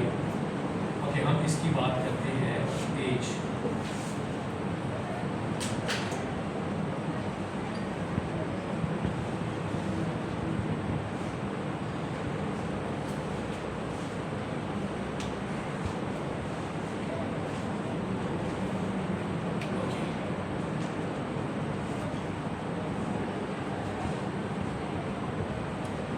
इसका रजिस्टर है, नेक्स्ट अब आपने जब ये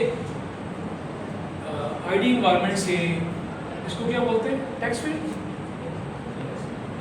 टेक्स्ट बॉक्स, इसको क्या कहते हैं, check list, check boxes, combo list, different names हैं। ये भी अगेन आपकी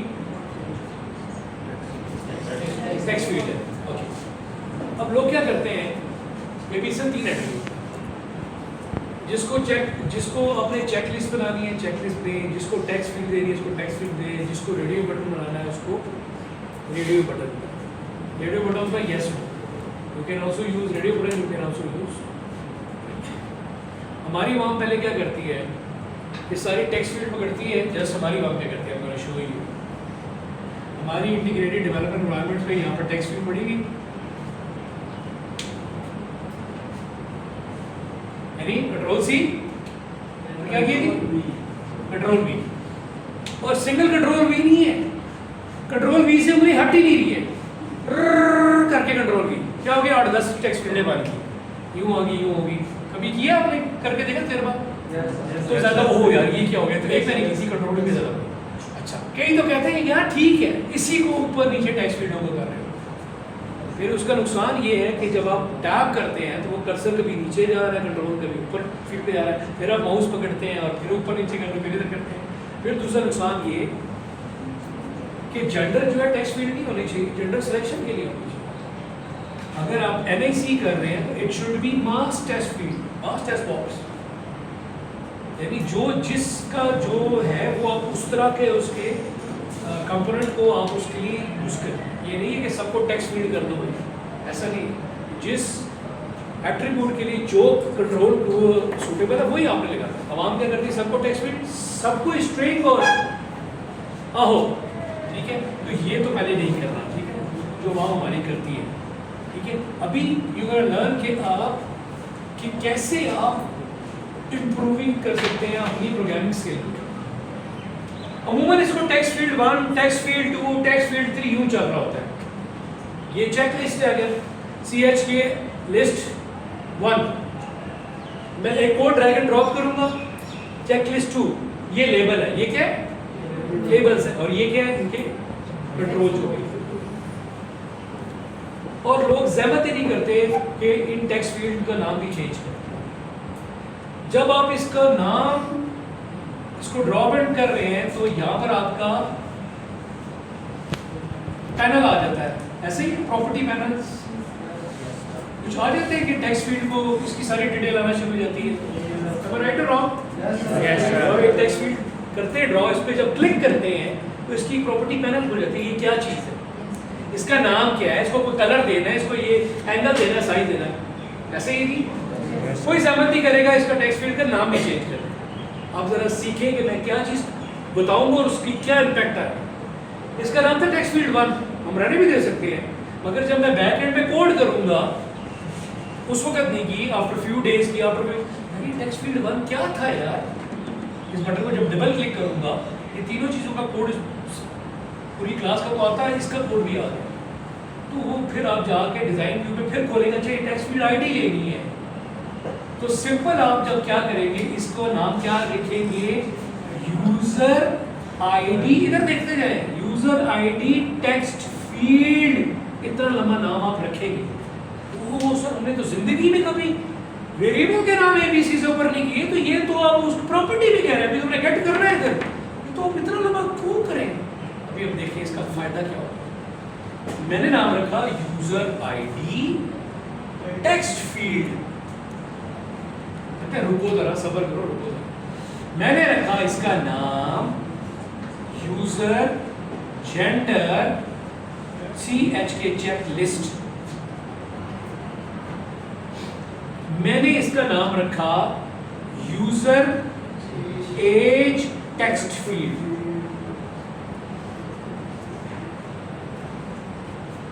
ये इनकी प्रॉपर्टी में इसका नाम चेंज किया बैकएंड पे, और इसका नाम अब ये हो गया, ये चेंज करेंगे, इसका नाम अब ये आ जाएगा।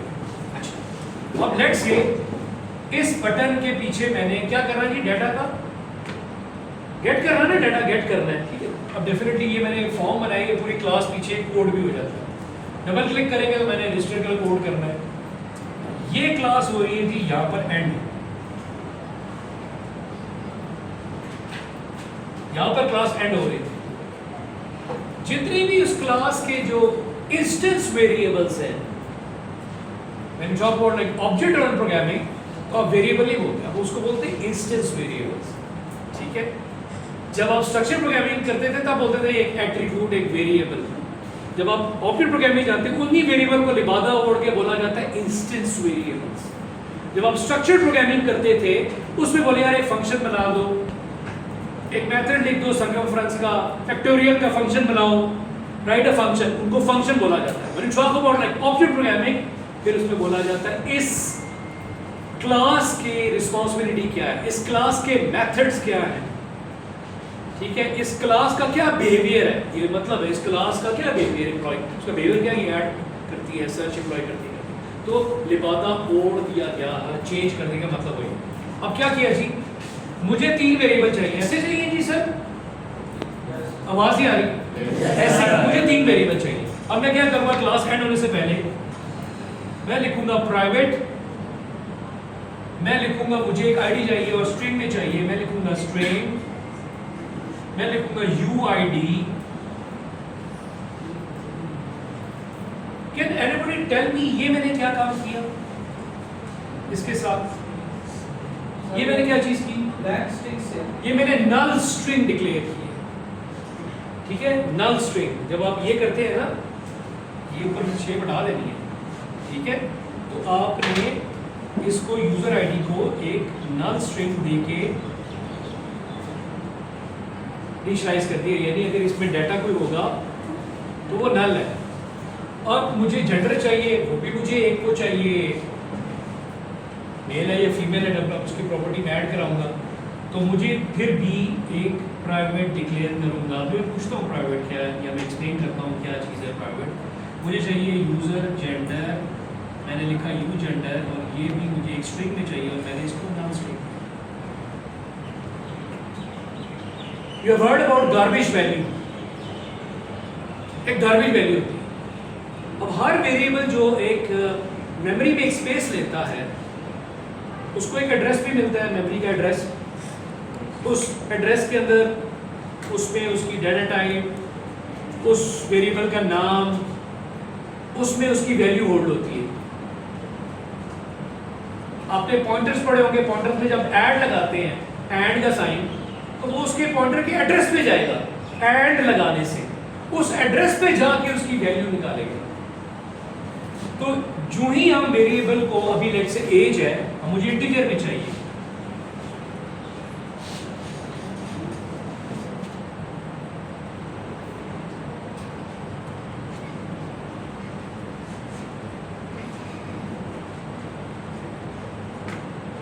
इंटीजर वैल्यू होगी ना एज, स्ट्रिंग वैल्यू होगी, इंटीजर वैल्यू होती है 1 2 3 10 80 90। जेंडर मेल है फीमेल है, इंटीजर वैल्यू तो स्ट्रिंग है। यूजर आईडी 07 ABC 1 2 3, आप कुछ भी लिख सकते हैं, वो स्ट्रिंग वैल्यू होगी। Okay fine. अब मैंने जो इंटीजर लिया, सॉरी, तो मैंने इसको डिक्लेयर के साथ इनिशियलाइज करके 0 भी कर दिया। ये होता है डिक्लेयर करके इनिशियलाइज करना। अगर मैं खाली कर दूंगा तो that is declaration, that is only simple declaration. इससे बेहतर है कि साथ डिक्लेयर करो, साथ इनिशियलाइज कर दो, so that if a memory is been allocated to this, ये मेमोरी इस एज को मिली जिसका ये एड्रेस है 01AX। अभी इसमें अभी कुछ कोडिंग शुरू नहीं, अभी इसमें क्या डाटा आ चुका है 0। क्या आ गया 0। जो इसमें पुराना गार्बेज पड़ा होगा अगर, उसको क्या कर देगा 0 कर देगा। अभी डाटा तो लेंगे, अभी तो हम क्या लेंगे, डाटा लेना है। This is the basic concept of programming, जो वैसे ही मैं बता रहा हूँ, ये चीज़ों को भी क्लियर नहीं होती लोगों को कि क्या ये क्यों 0 ये क्यों। इसका ये मकसद है कि गार्बेज वैल्यू से अवॉइड किया जाए। और जितने जो ऑब्जेक्ट ओरिएंटेड जो आजकल के लेटेस्ट जो डेवलपमेंट टूल हैं, जावा है, C++ है, .NET है, वो garbage collection, garbage management, memory management, कितना प्रोग्राम में साइज है उसको कोई इशू नहीं है। पुरानी जो स्ट्रक्चर प्रोग्रामिंग थी, अगर आपने उसमें ऐसे वेरिएबल डिक्लेयर किए हैं जो यूज नहीं हो रहे, वो कहेगा ये वेरिएबल यूज नहीं हो रहे। आपने ऐसी कोई डाटा स्ट्रक्चर यूज किए जो असाइन नहीं हुए, रिसोर्सेज यूज नहीं, वो कहेगा यही। अगर आपने कोई मेमोरी एलोकेशन की है तो कहेगा ये मेमोरी एलोकेट किया, मेमोरी को डीफ्रीज कराए। तो उसमें बहुत सारे, इसमें गार्बेज कलेक्शन, उसमें मेमोरी मैनेजमेंट प्रोग्रामर को डील करनी है, स्ट्रक्चर प्रोग्रामिंग में। When you talk about object programming, तो programmer is free from garbage, उसको कोई टैकल नहीं करना, वो खुद ही टूल खुद कर लेगा, मेमोरी मैनेजमेंट खुद ही टैकल कर लेगा, and so another issues. So that's why there's a hell of difference between structured programming and object programming. हमने 3 डिक्लेयर भी कर दिए, इनिशियलाइज कर दिया। अब हमने क्या करना है, वैल्यू को गेट करना है। ओके जी, स्टार्ट करते हैं जी, देखते जाएं अभी हम। अगर ये डिफाइंड होता है, उसको क्या होता है, टेक्स्ट फील्ड 1। अगर ये नहीं होता, ये नहीं होती, तो इसका क्या नाम था, simple text field 1 by default. Text field 1, text field 2, जो भी टेक्स्ट फील्ड 2 ये तो चेकलिस्ट। अच्छा, आपने कोडिंग अब शुरू की वे बैक 2-4 दिन बाद, हफ्ते बाद, तो फिर आप क्या करेंगे, फिर डिजाइन व्यू खोलेंगे, फॉर्म खोलेंगे, देखिए अच्छा ये क्या था, ये टेक्स्ट फील्ड 1 है, ये क्या है, अच्छा आईडी लेनी है, अच्छा आईडी लेनी है। अब आप क्या करेंगे, आप इसका डबल कोड खोलेंगे, डबल क्लिक करेंगे, इसके पीछे कोड करेंगे, इस बटन के पीछे आपने वैल्यू गेट करके दिखानी है। इससे करेंगे, जब कोड खोलेंगे तो ये जो 3 लाइनें हैं, हेलो, ये जो कंपोनेंट और ये लेबल है, इन सबका 6 लाइनों का, 7 लाइनों का, 8 लाइनों का कोड होगा। ऊपर क्लास होगी, ये होगी, वो होगी, इंपोर्ट होगी, क्लास का नाम होगा, ये बनाओ। और उसमें क्या लिखा होगा, यूजर आईडी टेक्स्ट फील्ड, उसका लेबल है आईडी। अब आप क्या करेंगे, जरा देखते जाएं। अब आप करेंगे simple user ID text field dot. अब जब मैं डॉट करूंगा तो मुझे इसके मेथड या फंक्शन जो नजर आएंगे। तो टेक्स्ट फील्ड में क्या होगा, मैंने वैल्यू लेनी है, तो मैं क्या सेट करूंगा, गेट टेक्स्ट। क्या करूंगा जी, गेट टेक्स्ट, इसका मेथड बहुत, उसमें सेट है, clear and so many method है टेक्स्ट फील्ड के। आप काम करें आईडी एनवायरनमेंट में, इस तरह सी शार्प में होगी, जावा में, तो गेट टेक्स्ट, मैंने गेट अभी ये कोड लिख रहा हूं। अब जब गेट होगा तो ये एक स्ट्रिंग वैल्यू जो भी होगी वो लेगा। जब गेट कर रहे हैं तो इसको वैल्यू को इसमें आपने एक स्ट्रिंग में डालना है, तो किस स्ट्रिंग में डालना है, हम क्या ले रहे हैं, यूजर आईडी, तो किस में डालेंगे, यू आईडी में। ओके, अब हम क्या करेंगे, ये चेक लिस्ट है, ये भी इसके अंदर हमने इसको चेकलिस्ट को पॉपुलेट कराया हुआ है। जब हम चेकलिस्ट की प्रॉपर्टी को लेंगे, इसमें हम ऐड आइटम करा सकते हैं। इस प्रॉपर्टी में जाके हमने इसमें एक ऑप्शन ये रख दी और एक इसके अंदर हमने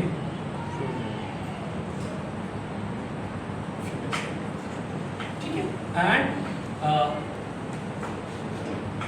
दिस में फिलहाल आपको इस सामने करा, इसमें हमने ऐड करा दिया। अब हम इसको क्या करेंगे, इसका नाम था यूजर जेंडर चेकलिस्ट। अब मैं क्या करूंगा, यूजर जेंडर चेकलिस्ट डॉट, जब करके डॉट करके करेंगे तो इसका एक मेथड होगा गेट सिलेक्टेड आइटम्स।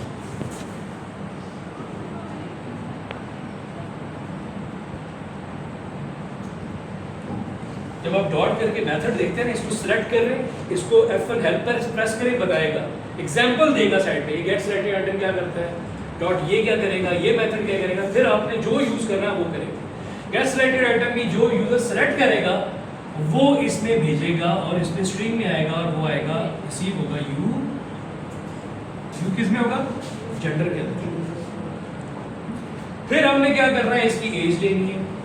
हमने क्या किया जी, user age text field, user age text field dot get text.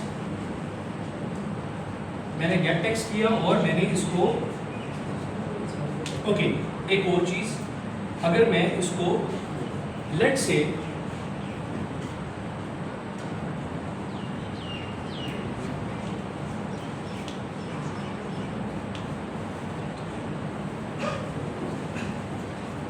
इसको अगर मैं लेट से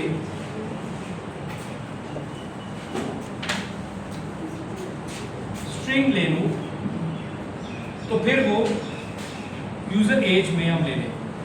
वैसे अगर इंटीजर को आपने स्ट्रिंग बनाना है, अगर let say if this is an integer, let say मैं कहता हूं u age is an integer, और इसको मैंने एक नए स्ट्रिंग में डालना है, यानी स्ट्रिंग यूजर एज। तो मैं क्या करूंगा, टाइप क्लास भी करूंगा और इसको ऐसे करूंगा प्लस प्लस प्लस करके एडिशन करके नल स्ट्रिंग के साथ करूंगा। तो ये क्या कर देगा, ये इंटीजर वैल्यू को स्ट्रिंग के साथ बना के एक स्ट्रिंग वेरिएबल में डाल देगा, या टाइप कास्ट करते हैं इंटीजर को टाइप कास्ट करके आप एक स्ट्रिंग में डाल देते हैं, वो भी आप कर सकते हैं। ठीक है, तो फिलहाल यानी आप इसको इंटीजर वैल्यू ले, फिर आप इसको, क्योंकि स्ट्रिंग में टेबल्स में डेटाबेस में स्ट्रिंग्स में स्टोर होता है, तो आप इंटीजर वैल्यू ले लें और इंटीजर को टाइप कास्ट, या आप इसको एक नल स्ट्रिंग के साथ करेंगे, प्लस करके नल स्ट्रिंग के साथ करेंगे, तो वो इंटीजर वैल्यू एक स्ट्रिंग में वैल्यू कन्वर्ट हो जाएगी। स्ट्रिंग उसको समझ लेगा और स्ट्रिंग वेरिएबल में लेंगे और स्ट्रिंग फिर आगे यूज करेंगे। ओके, अब क्या कर रहा है, अभी अपने वैल्यू ली, अभी कुछ नहीं किया। अब जरा फॉर्म को रन करते हैं, फॉर्म को एग्जीक्यूट करते हैं, चलाते हैं, देखते हैं क्या होता है। हमने ये फॉर्म रन किया, सर आईडी बोले कोई एक 4133 ओके 4121, या make it more जरा like 007 James bond, anyone. Select किया हमने मेल, सेलेक्ट की हमने एज 20 21 ओके स्वीट 20, ये हमने 3 वैल्यू ले ली। अब हमने बटन दबाया, ठीक है, अब इसमें क्या वैल्यू आ चुकी है 007, इस यूज, क्योंकि ये गेट किया इसने और इसमें क्या वैल्यू आ चुकी है मेल, और इसमें क्या आ चुकी है, अभी ये वैल्यू इधर ही है। अब ये डाटा हमने इधर भेज रहा है, ये जो मैं बात कर रहा हूं, इधर भेज रहे, इधर कैसे भेजे,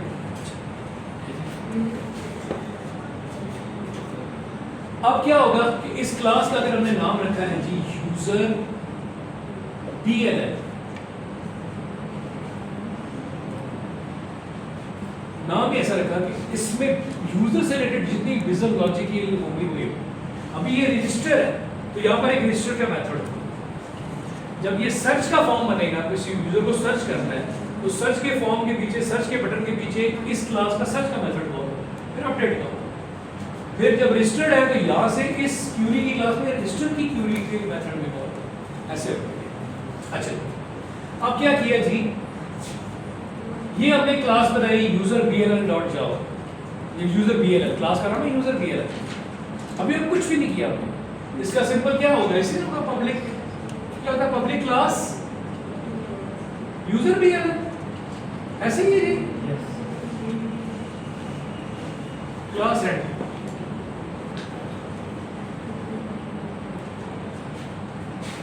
सर ये प्राइवेट भी होगा कि ये डेटाबेस से नहीं होगा, यूजर क्लास अभी सब प्राइवेट वो सारी सवाल।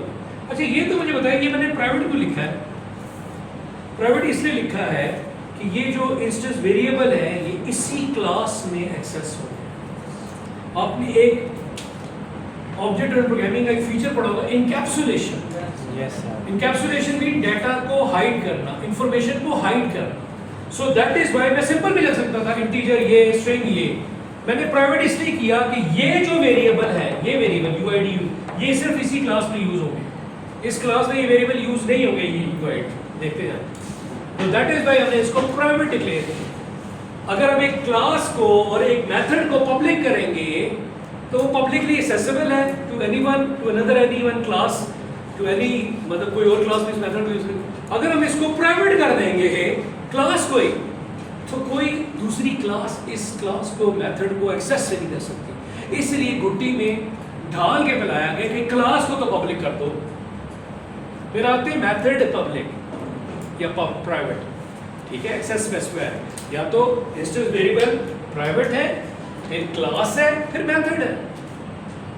अगर मेथड को आपने हिडन रखना है किसी और क्लास से, कोई और इसको एक्सेस ना करे, तो फिर उस मेथड को प्राइवेट करेंगे, फिर उसको कोई और एक्सेस नहीं कर सकता, सिर्फ इसी जगह एक्सेसिबल। सो ये कोडिंग की प्राइवेट पब्लिक, फिर इस चीज की एक, अच्छा ये क्लास मैंने लिखी, अभी मैंने कुछ नहीं किया। अब मैंने क्या किया, इधर मैंने क्या किया, इस क्लास का इंस्टेंस बनाया, ठीक है। अच्छा, अब मेरे पास जरा स्पेस कम है, चलिए मैं कर लेता हूँ, ठीक है, ओके फाइन। मैंने क्या किया जी, मैंने एक इंस्टेंस बनाया, शुरू किया, यूजर, क्लास का नाम है यूजर BLN, क्लास नेम आपने इंस्टेंस बनाए होंगे क्लास के, मैंने लिखा जी UDLN। ये कहीं कोड फेमिलियर लग रहा है आपको? जावा का नाम है तो जावा के लिखवा रहा हूँ मैं, कौन सा? सर सी शार्प में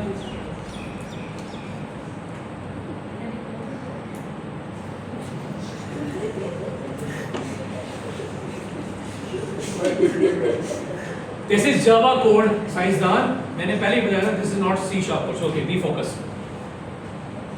जावा के कोड फॉलो कर रहा हूँ मैं, यहाँ पर शीशनाग कोई आत्मा गुरु यार की कहानी नहीं पढ़ाने आया।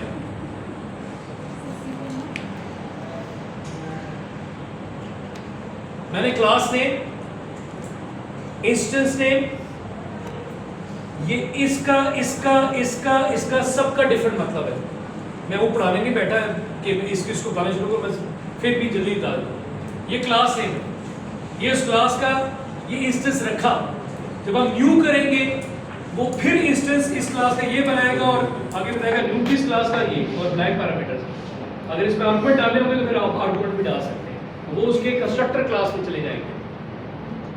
अगर नहीं है तो वो बाय डिफॉल्ट जावा जो है वो खुद उस क्लास का कंस्ट्रक्टर बना लेता है, आपको कंस्ट्रक्टर बनाने की जरूरत नहीं होती। कंस्ट्रक्टर इसलिए बनाए जाते हैं कि वेरिएबल्स वैल्यूज को इनिशियलाइज कर सकें। अच्छा, अभी मैंने ये बनाया, अब जब मैंने ये लिखा UBLN डॉट कि इस क्लास के क्या कोई मेथड है, फंक्शन है, वो तो कुछ खाली दे रहा है, वो कुछ है ही नहीं है, खाली कुछ बनाया नहीं, क्लास ही है। अब मुझे एक मेथड बनाना है, अब मैं ये काम रजिस्ट्रेशन कर रहा हूँ, ये साथ साथ पैरेलल इस तरह काम चलता है। अब मैंने ये लिखा पब्लिक, अब बेसिकली आपकी रिक्वायरमेंट क्या है कि ये तीन आपने यूजर से डाटा लेना है और आईडी और जेंडर या आईडी और एज, इनको मिला के एक पासवर्ड यूजर को जनरेट करके शो कराना। अभी थर्ड लेयर डेटाबेस में नहीं कोई स्टोर या कोई कर, आपने यूजर से क्या लेना है, ये तीन डाटा लेने, आईडी, जेंडर, एज, और एक पासवर्ड प्रोसेस करना है, जिसमें प्रोसेसिंग का भी दिखाऊंगा।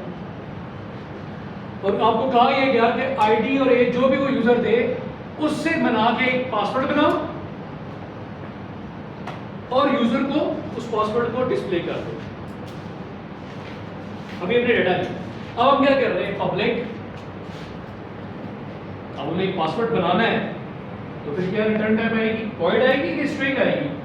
स्ट्रिंग, स्ट्रिंग आएगी। पब्लिक स्ट्रिंग, मेथड क्या है जी, ओके, हम मेथड बना रहे हैं जी user registration, this is called camel rotation of method writing, या मेथड को आप यूं लिखेंगे यूजर अंडरस्कोर रजिस्ट्रेशन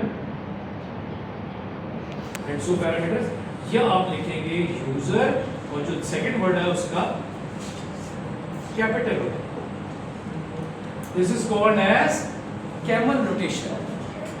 मेथड को लिखने का ये तरीका था, आप मेथड के नाम को यूं भी लिख सकते हैं, कोई मसला ही नहीं है, कोई एरर नहीं देगा, but this is not a way, ethics नहीं है, this is not programming convention के यार। इस तरह आप लिखें, तभी इंस्टेंस वेरिएबल को आप स्मॉल से लिख रहे हैं, आप लिख सकते हैं यू कैपिटल है, ये डी बड़ा नहीं, एक तरीकाकार असूल है प्रोग्रामिंग का।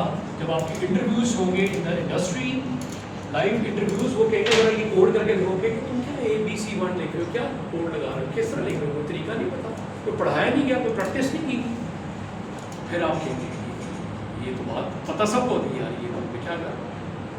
ओके, यूजर रजिस्ट्रेशन अभी मैंने ऐसे किया, ये मैंने मेथड बनाया। अब जब मैंने फिर डॉट किया तो कौन सा मेथड आया, ये लिखा हुआ है, क्या है जी, इसमें लिखा है यूजर रजिस्ट्रेशन, इस विंडो में फिर जब हम और मेथड बनाएंगे फिर और मेथड जिसमें कौन सा मेथड कॉल करना है। अगर आपने डेफिनेटली काफ़ी लोगों ने प्रोग्रामिंग की होगी, ऑब्जेक्ट ओरिएंटेड क्लासेस इनहेरिटेंस लोग करते हैं, तो you are getting my point में जो चल रहा है। ओके, फिर क्या आ गया जी यूज़र रजिस्ट्रेशन। अब मैंने लिखा यूज़र, लिखा क्या, मैंने सेलेक्ट किया, लिखने की जरूरत नहीं होती, मैंने सेलेक्ट किया जी यूज़र रजिस्ट्रेशन। ओके, अब मैंने ये यूज़र रजिस्ट्रेशन लिख के मैंने ये पैरेंथेसिस और ये करना, ये इसका क्या मतलब होता है, इसका मतलब है आप मेथड कॉल कर रहे हैं। अब मैंने इस पैरामीटर में कोई चीजें भेजनी है, डाटा जो मैं बात करता हूँ, डाटा लिया, डाटा किसमें पड़ा हुआ है, ये इधर पड़ा हुआ। सबसे पहले मैंने भेजना आईडी, यू आईडी, ओके, फिर मैंने भेजना है यू जेंडर, ओके, फिर मैंने भेजना है यू एज। ये मैंने डाटा भेजा यानी पास किया, और ये मेथड कॉल हुआ, ये सारी ये मेथड कॉल हुआ। अब ये डाटा जाएगा, जब ये रन होगा ये डाटा जाएगा, ये मेथड कॉल होगा, ये BLL क्लास, बंगाली क्लास का ये मेथड है यूजर रजिस्ट्रेशन। इधर तो है ही नहीं ना, इंस्टेंस बना के आप इसी क्लास के मेथड को एक्सेस करना, फिर कौन सा आप इंस्टेंस बनाएंगे, फिर तो हम उधर से कॉल कर रहे हैं। तो ये आप इधर लेकर आएंगे, और अब आपने क्या किया कि अब आपका UID आ रहा है, ये तो इधर एक्सेसिबल है, इधर ही एक्सेसिबल है, इधर तो आ ही नहीं सकता। अब आप क्या कर रहे हैं, पहला UID है तो पहली कौन सी थी, वो स्ट्रिंग वेरिएबल है। अब आप क्या करेंगे जी, अब यहां पर लिखेंगे स्ट्रिंग, पहला आ रहा आपके पास यूजर आईडी, आपने लिखा जी UID, तो आपने लिखा जी यूजर आईडी। दूसरा वेरिएबल यू जेंडर है, यू जेंडर क्या है जी, यू जेंडर की टाइम आपके पास स्ट्रिंग वैल्यू एक आ रही है, आप लिखेंगे स्ट्रिंग यूजर जेंडर में डिफरेंट इसलिए करो ताकि डिफरेंशिएशन आपको नजर आए। तीसरा आपके पास है यू एज, वो भी आपके पास अगर इट्स स्ट्रिंग है, इंटीजर कर लेते हैं तो यूजर एज। अब जब ये रन होगा, ये वैल्यू आ गई, यहां पर क्या वैल्यू पड़ी है जी 007, ये क्या वैल्यू पड़ी हुई है मेल, और इसमें क्या पड़ा हुआ 20। अब जब ये रन होगा, ये मेथड कॉल होगा ये, और ये डाटा इसमें आएगा, इसमें जो डाटा पड़ा हुआ है यूजर जेंडर इस वेरिएबल में आएगा, और ये यूजर एज का डाटा इसमें आएगा। इस चीज को कहते हैं, that is called as data unification, कि जो डाटा है वो अब इधर मास्क हो गया, इस जगह आ गया, इसके साथ एसोसिएट हो गया, बाइंड हो गया, इधर आ गया जब ये रन। अब आपने इस डाटा को इस मेथड के अंदर इस्तेमाल करना है। अगर तो मैं कुछ वेरिएबल इधर डिक्लेयर करूंगा तो उसका स्कोप, वेरिएबल का स्कोप सिर्फ इधर ही एक्सेसिबल है।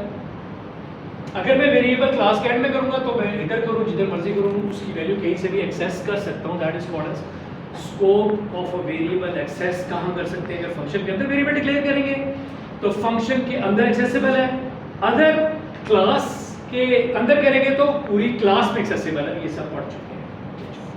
Okay, step by step. ये लग रहा है आपको कोडिंग लंबी होगी उससे, मगर ये सुकून कोडिंग, ये एक तरीकेकार की कोडिंग है। कोडिंग थोड़ी लंबी है मगर इसमें बेशुमार बेनिफिट है। यानी एडवांटेज कितने थे, ड्रॉबैक क्या था कि कोडिंग थोड़ी सी आपके पास एक्सटेंसिव हो जाती है, थोड़ी लंबी, मगर ये सुकून सिंपलीफाई हो गई। ओके, अब क्या हुआ, अब मुझे ये 3 वेरिएबल्स भी चाहिए।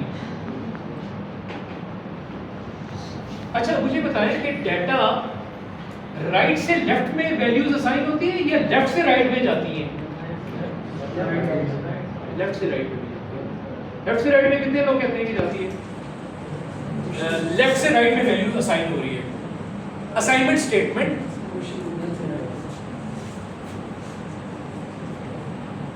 राइट से लेफ्ट में जाएगी या लेफ्ट से राइट में आएगी? राइट से लेफ्ट आगे अभी जो है लेफ्ट टू राइट कर रहे थे, समझ आई कि नहीं, असाइनमेंट स्टेटमेंट ये होती है, ये राइट से वैल्यू लेफ्ट में जाती है। शुक्र है, अगर कई लोगों ने आंसर लेफ्ट से राइट बोले तो वो अपने कॉन्सेप्ट को ठीक करें, और कई लोगों को पता नहीं है। खैर, जाग जाए, सुनते जाए, देखते जाए। वो साइलेंट ऑब्जर्वर, साइलेंट स्टूडेंट बन के बहुत अच्छा परफॉर्म कर रहे हैं, ऐसा नहीं पता, सुन रहे हैं।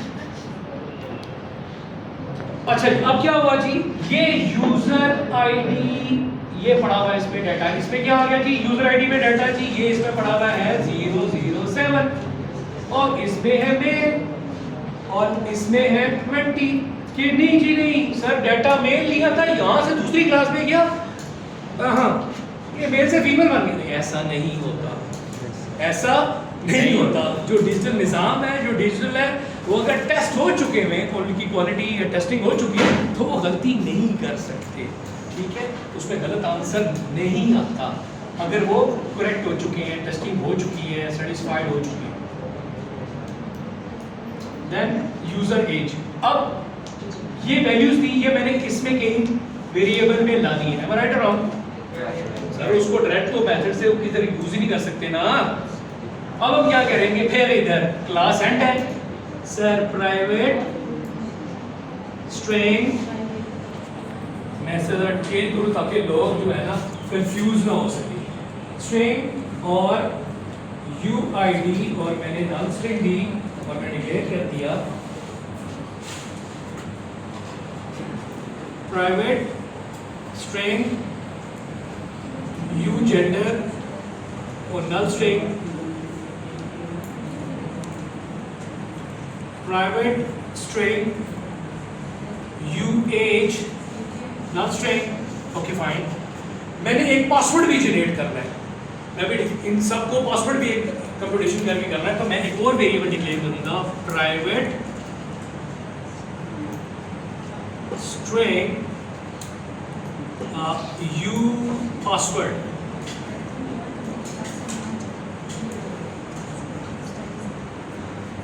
अब क्या किया मैंने, ये कर दिया यूआईडी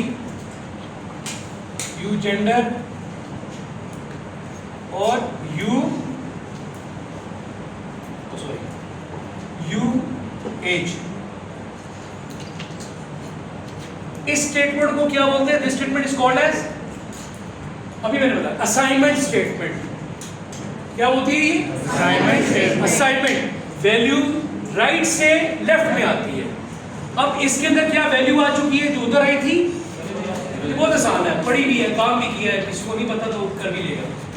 इसमें आई और यहां से अब वैल्यू किसमें गई, इसमें। अब इसमें क्या वैल्यू आ चुकी है 00, इसके अंदर क्या आ चुकी है मेल, इसके अंदर क्या आ चुका है 20।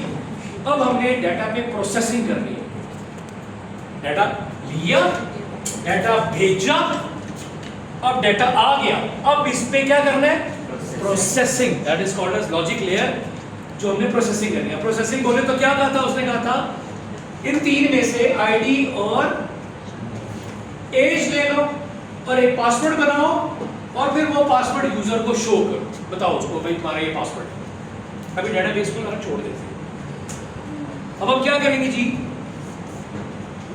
मैंने एक स्ट्रिंग पासवर्ड बनाने की एक डिक्लेयर की और मैं लिखूंगा यू पासवर्ड, मैं लिखूंगा यू आईडी और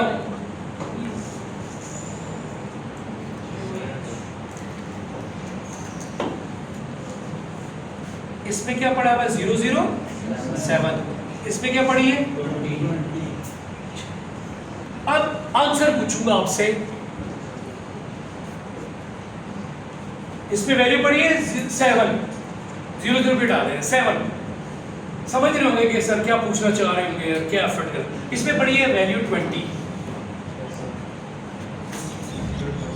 खामोश, ये पढ़ाने का स्टाइल तरीका खामोश करने का नहीं, कैसे सर पढ़ा रहे हैं, कैसे गलतियां निकलवाएंगे या कॉन्सेप्ट क्लियर करेंगे। इसमें क्या आंसर आएगा,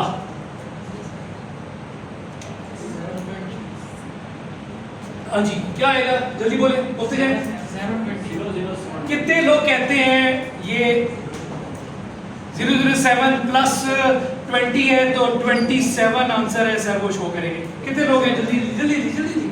सही भी हो सकता है, गलत भी हो सकता है, ये कुछ ऐसा सा हाथ खड़े हो रहे, चिड़ुड़ी भैंस उड़ी भैंस उड़ी, जल्दी प्रॉपर्ली 1 2 3 4 5 6 7 8। ओके, कितने लोग कहते हैं सर हमें इसका आंसर नहीं पता, नहीं हम श्योर नहीं, हम तुक्के क्यों मारे जब हमें नहीं पता।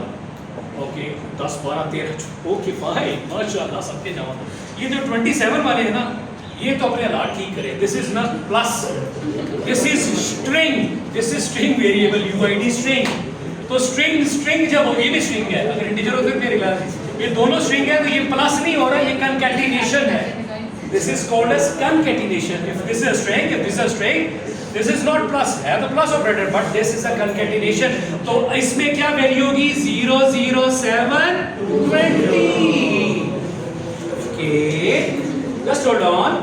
ओके अब कहा गया, सुनो जरा, अब मैं इसको बल्कि एक और चीज करके फिर चेंज करते हैं।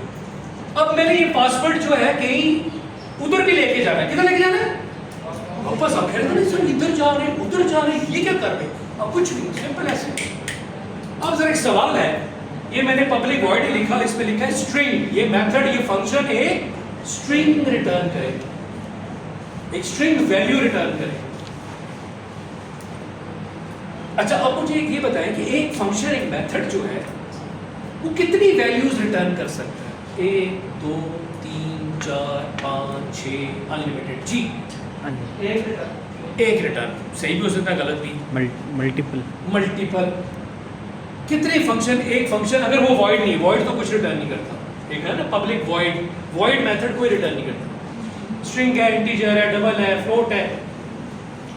तो एक फंक्शन जो है, यहाँ पर अभी कॉन्सेप्ट देखें आप, प्रोग्रामिंग का लेवल देखें और कॉन्सेप्ट चेक करें स्टूडेंट्स के, अपने खुद भी देखें और मैच करें कि हमारे क्या हालात हैं, हम सही हैं। कितने लोग कहते हैं वो एक से ज़्यादा फंक्शन जो है एक से ज़्यादा वैल्यू रिटर्न कर सकता है? हाथ खड़ा करें। अभी तो बोल रहे थे मैं नहीं, और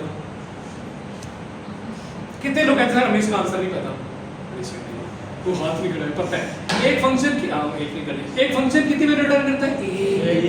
एक खुदा का मल्टीपल फंक्शन। जी जी जी, एक फंक्शन सिर्फ एक वैल्यू रिटर्न करता है। साइंसदानों इधर लिखेंगे रिटर्न, ये फंक्शन नीचे ऐड हो गया sir, programming return, okay silent you password, ये रिटर्न कर दिया। इसमें क्या वैल्यू पड़ी हुई है? 007 20। अब ये रिटर्न हुआ, ये मेथड एंड हो गया। ये मेथड जहां से वापस कॉल हुआ था, ये वापस कंट्रोल जाएगा, किधर जाएगा? ये किधर से मेथड हुआ? ये कॉल हुआ, ये कॉल हुआ, तो ये यहां पर कहेगा ओ भाई रिटर्न भी तो करो, एरर देगा, रिटर्न तो करो।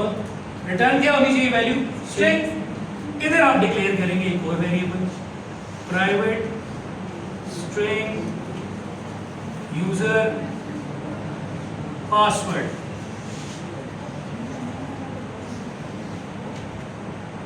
आपने क्या किया? इसको किस वेरिएबल में ले लिया? User password. अब इसमें क्या वैल्यू आ चुकी है? 007 20। प्रोसेसिंग होके कंट्रोल रिटर्न वापस आया, मेथड इधर कॉल हुआ, उसने कहा जी रिटर्न करो, जी यहाँ रिटर्न आ गया। इसको फिर आपने डिस्प्ले कराना, सेट गेट था तो सेट करना भी करना। अब मैंने प्रोसेसिंग चेंज कर दी। अब मैं कहता हूं जी यूजर आईडी और एज नहीं, यूजर आईडी और जेंडर। मैं स्पेसिफिकली क्या करूंगा? इस पूरे कोड को चेंज नहीं करूंगा। करूंगा कि नहीं करूंगा? कुछ भी चेंज नहीं करेंगे। मैं क्या करूंगा? इधर चेंज करूंगा, करनी पड़ेगी? कुछ भी नहीं। किधर जाऊंगा? इधर आऊंगा। किधर आऊंगा? बस ये, कुछ भी चेंज नहीं करना पड़ा। सिंगल लेयर होती, समझ आ जाता कितना चेंज करना पड़ता है प्रोग्रामर, ये पता लगेगा। तो मैंने इधर भी चेंज नहीं किया, इधर भी नहीं किया, जहां पर था मैंने कहा जी यूजर आईडी और यूजर जेंडर। अब इसमें पड़ी 007 और इसमें क्या पड़ी वैल्यू? अब इसमें क्या आएगा? 007 एंड मेल। तो अब इधर क्या रिटर्न आएगा जी? 007 एंड। अब क्या होगा कि ये इसमें पासवर्ड वैल्यू पड़ी हुई है। आपने जावा में जी ऑप्शन पैनल ही पढ़ा होगा, अगर आप इंपोर्ट करेंगे जी ऑप्शन पैनल डॉट, उसके सारे इंपोर्ट पैकेजेस जो भी हैं, या आप एक टेक्स्ट फील्ड उठा लें, टेक्स्ट मार्क्स उठा लें, उसमें आप उठा लें। तो आप लेट से एक और टेक्स्ट फील्ड उठाते हैं और आप डिक्लेयर करते हैं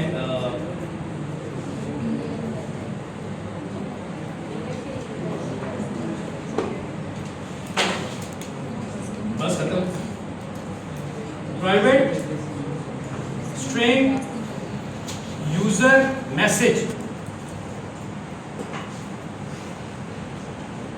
सॉरी, मैं एक टेक्स्ट फील्ड होता हूं और नेट से मैं यहाँ पर टेक्स्ट फील्ड होता हूं और ये नेट से मैंने ये टेक्स्ट फील्ड बनाई आंसर की। जस्ट ये ऑप्शन पैनल पर भी आप उसको मैसेज को शो करा सकते हैं। ये ऑप्शन पैनल का होता है, ये option panel dot show input dialog data get करने के लिए dot show message dialog box और उसके पैरामीटर में ये वेरिएबल सेट कर दें तो आपको जे ऑप्शन पैनल में लिखा आ जाएगा, उसके विजिट में आ जाएगा कि ये अब उसमें डबल कोट्स में कहते हैं कि यूजर का पासवर्ड ये है, ठीक है। और आप अब सिंपल एक टेक्स्ट बॉक्स ले लें, उसको आंसर दे दें मैसेज टेक्स्ट फील्ड, ये हमने मैसेज टेक्स्ट फील्ड ली, ये वाली। तो इसके कंट्रोल को क्या, इसके कंपोनेंट को क्या लिखेंगे, इसके नीचे, इस लाइन के नीचे आप क्या लिखेंगे, इसके लिखेंगे मैसेज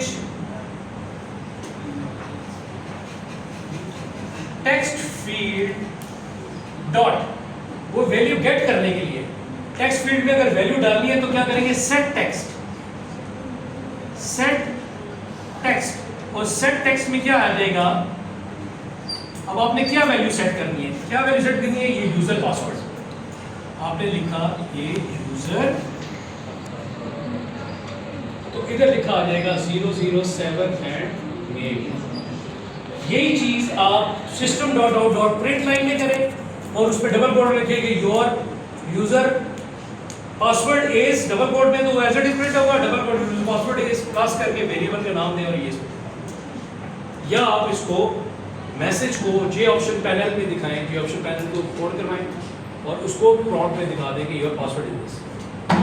ये है यूजर का form front and, value gate, अब ये सिर्फ रजिस्टर गेट की और उस क्लास का इधर इंस्टेंस बनाया और डाटा पैरामीटर भेजा, डाटा यूनिफाइड होके इनके पैरामीटर्स में आ गए, फिर आपने पैरामीटर्स को इस क्लास के अंदर यूज किया, प्रोसेसिंग की और आपने रिस्पॉन्स देना था तो आउटपुट इधर दे दिया, वापस भेजा तो आउटपुट आ गया।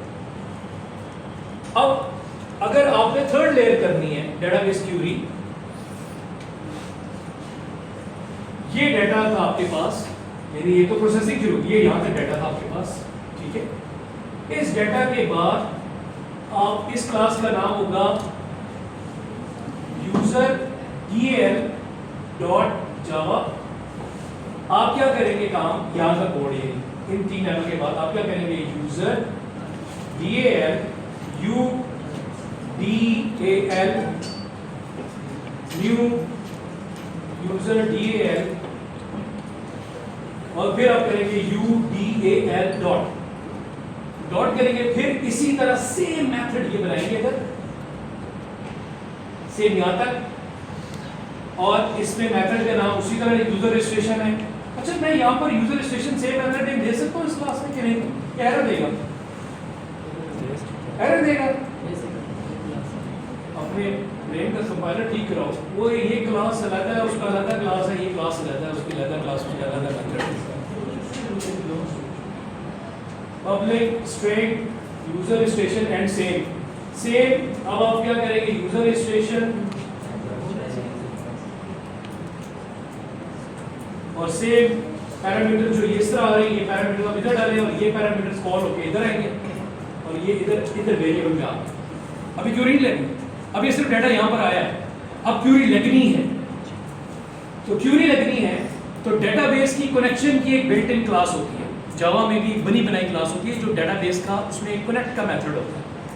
आप गूगल पे लिखें db connection dot Java class, ये database connection built in class, तो आपको बनी बनाई पूरी एक डेटाबेस की कनेक्शन की एक क्लास दे देगा जिसको आपको लिखने की जरूरत नहीं है, you have to import it, यानी इंपोर्ट मींस उसको यूज करना है और कॉल करना है। उस क्लास का एक इंस्टेंस बनाएंगे, ठीक है, लेट्स से उस क्लास का नाम था db connection, ये क्लास थी, ये क्लास नेम है और उसका एक मेथड है कनेक्ट, उसके अंदर बना हुआ। अब आपने क्या करना है,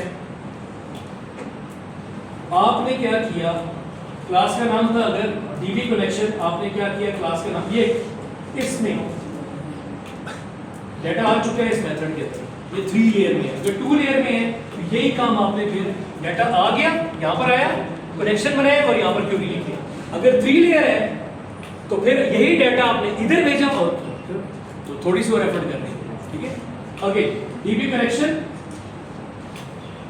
ये क्लास नेम है, इसका ऑब्जेक्ट बनाया मैंने डीबी कॉन या कनेक्ट या कनेक्शन, चलो ओके फाइन, थोड़ा सा जरा और मैंने किया न्यू डीबी कनेक्शन, जो क्लास का नाम होगा। डीबी कनेक्ट है, डीबी कनेक्शन है, गूगल पे पूरी क्लास अवेलेबल पड़ी हो, कोड करें पूरा कनेक्ट, उसका मेथड बोले एक कनेक्ट का मेथड होगा प्रॉपर, उसमें JDBC ग्रेडेड और ऑरेकल के साथ भी आप जावा की कनेक्टिविटी कर सकते हैं, डेटाबेस के लिए जावा लैंग्वेज के साथ एक्सेस की भी कनेक्टिविटी कर सकते हैं, ठीक है, ब्रिजिंग वगैरह। और आप क्या करेंगे, अब आप करेंगे डीबी कनेक्शन, ये देखें डीबी कनेक्शन डॉट, क्यों डॉट करेंगे, उसका एक मेथड आएगा कनेक्ट, जो अगर वो कनेक्ट के नाम से मेथड का नाम है तो उसका कनेक्ट का मेथड कॉल करेंगे।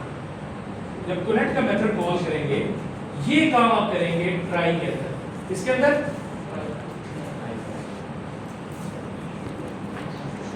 ये मेथड आ रहा है, मेथड के अंदर इंस्टेंस बन गया, या आप ऊपर बना ले या आप क्लास के एंड में एक बना ले, क्योंकि वरना फिर बार बार बनाना पड़ेगा, हर मेथड के लिए बनाना पड़ेगा। तो ये मैंने क्लास एंड थी, क्लास एंड यहाँ पर एक मैंने बना दिया, ये सारा मेथड जैसे ये मैंने यहाँ से हटाया, यहाँ पर आप कॉपी करेंगे खड़ा पीछे, दैट्स व्हाई। तो मैंने यहाँ पर क्लास एंड होने से पहले डीबी कनेक्शन और dB connection new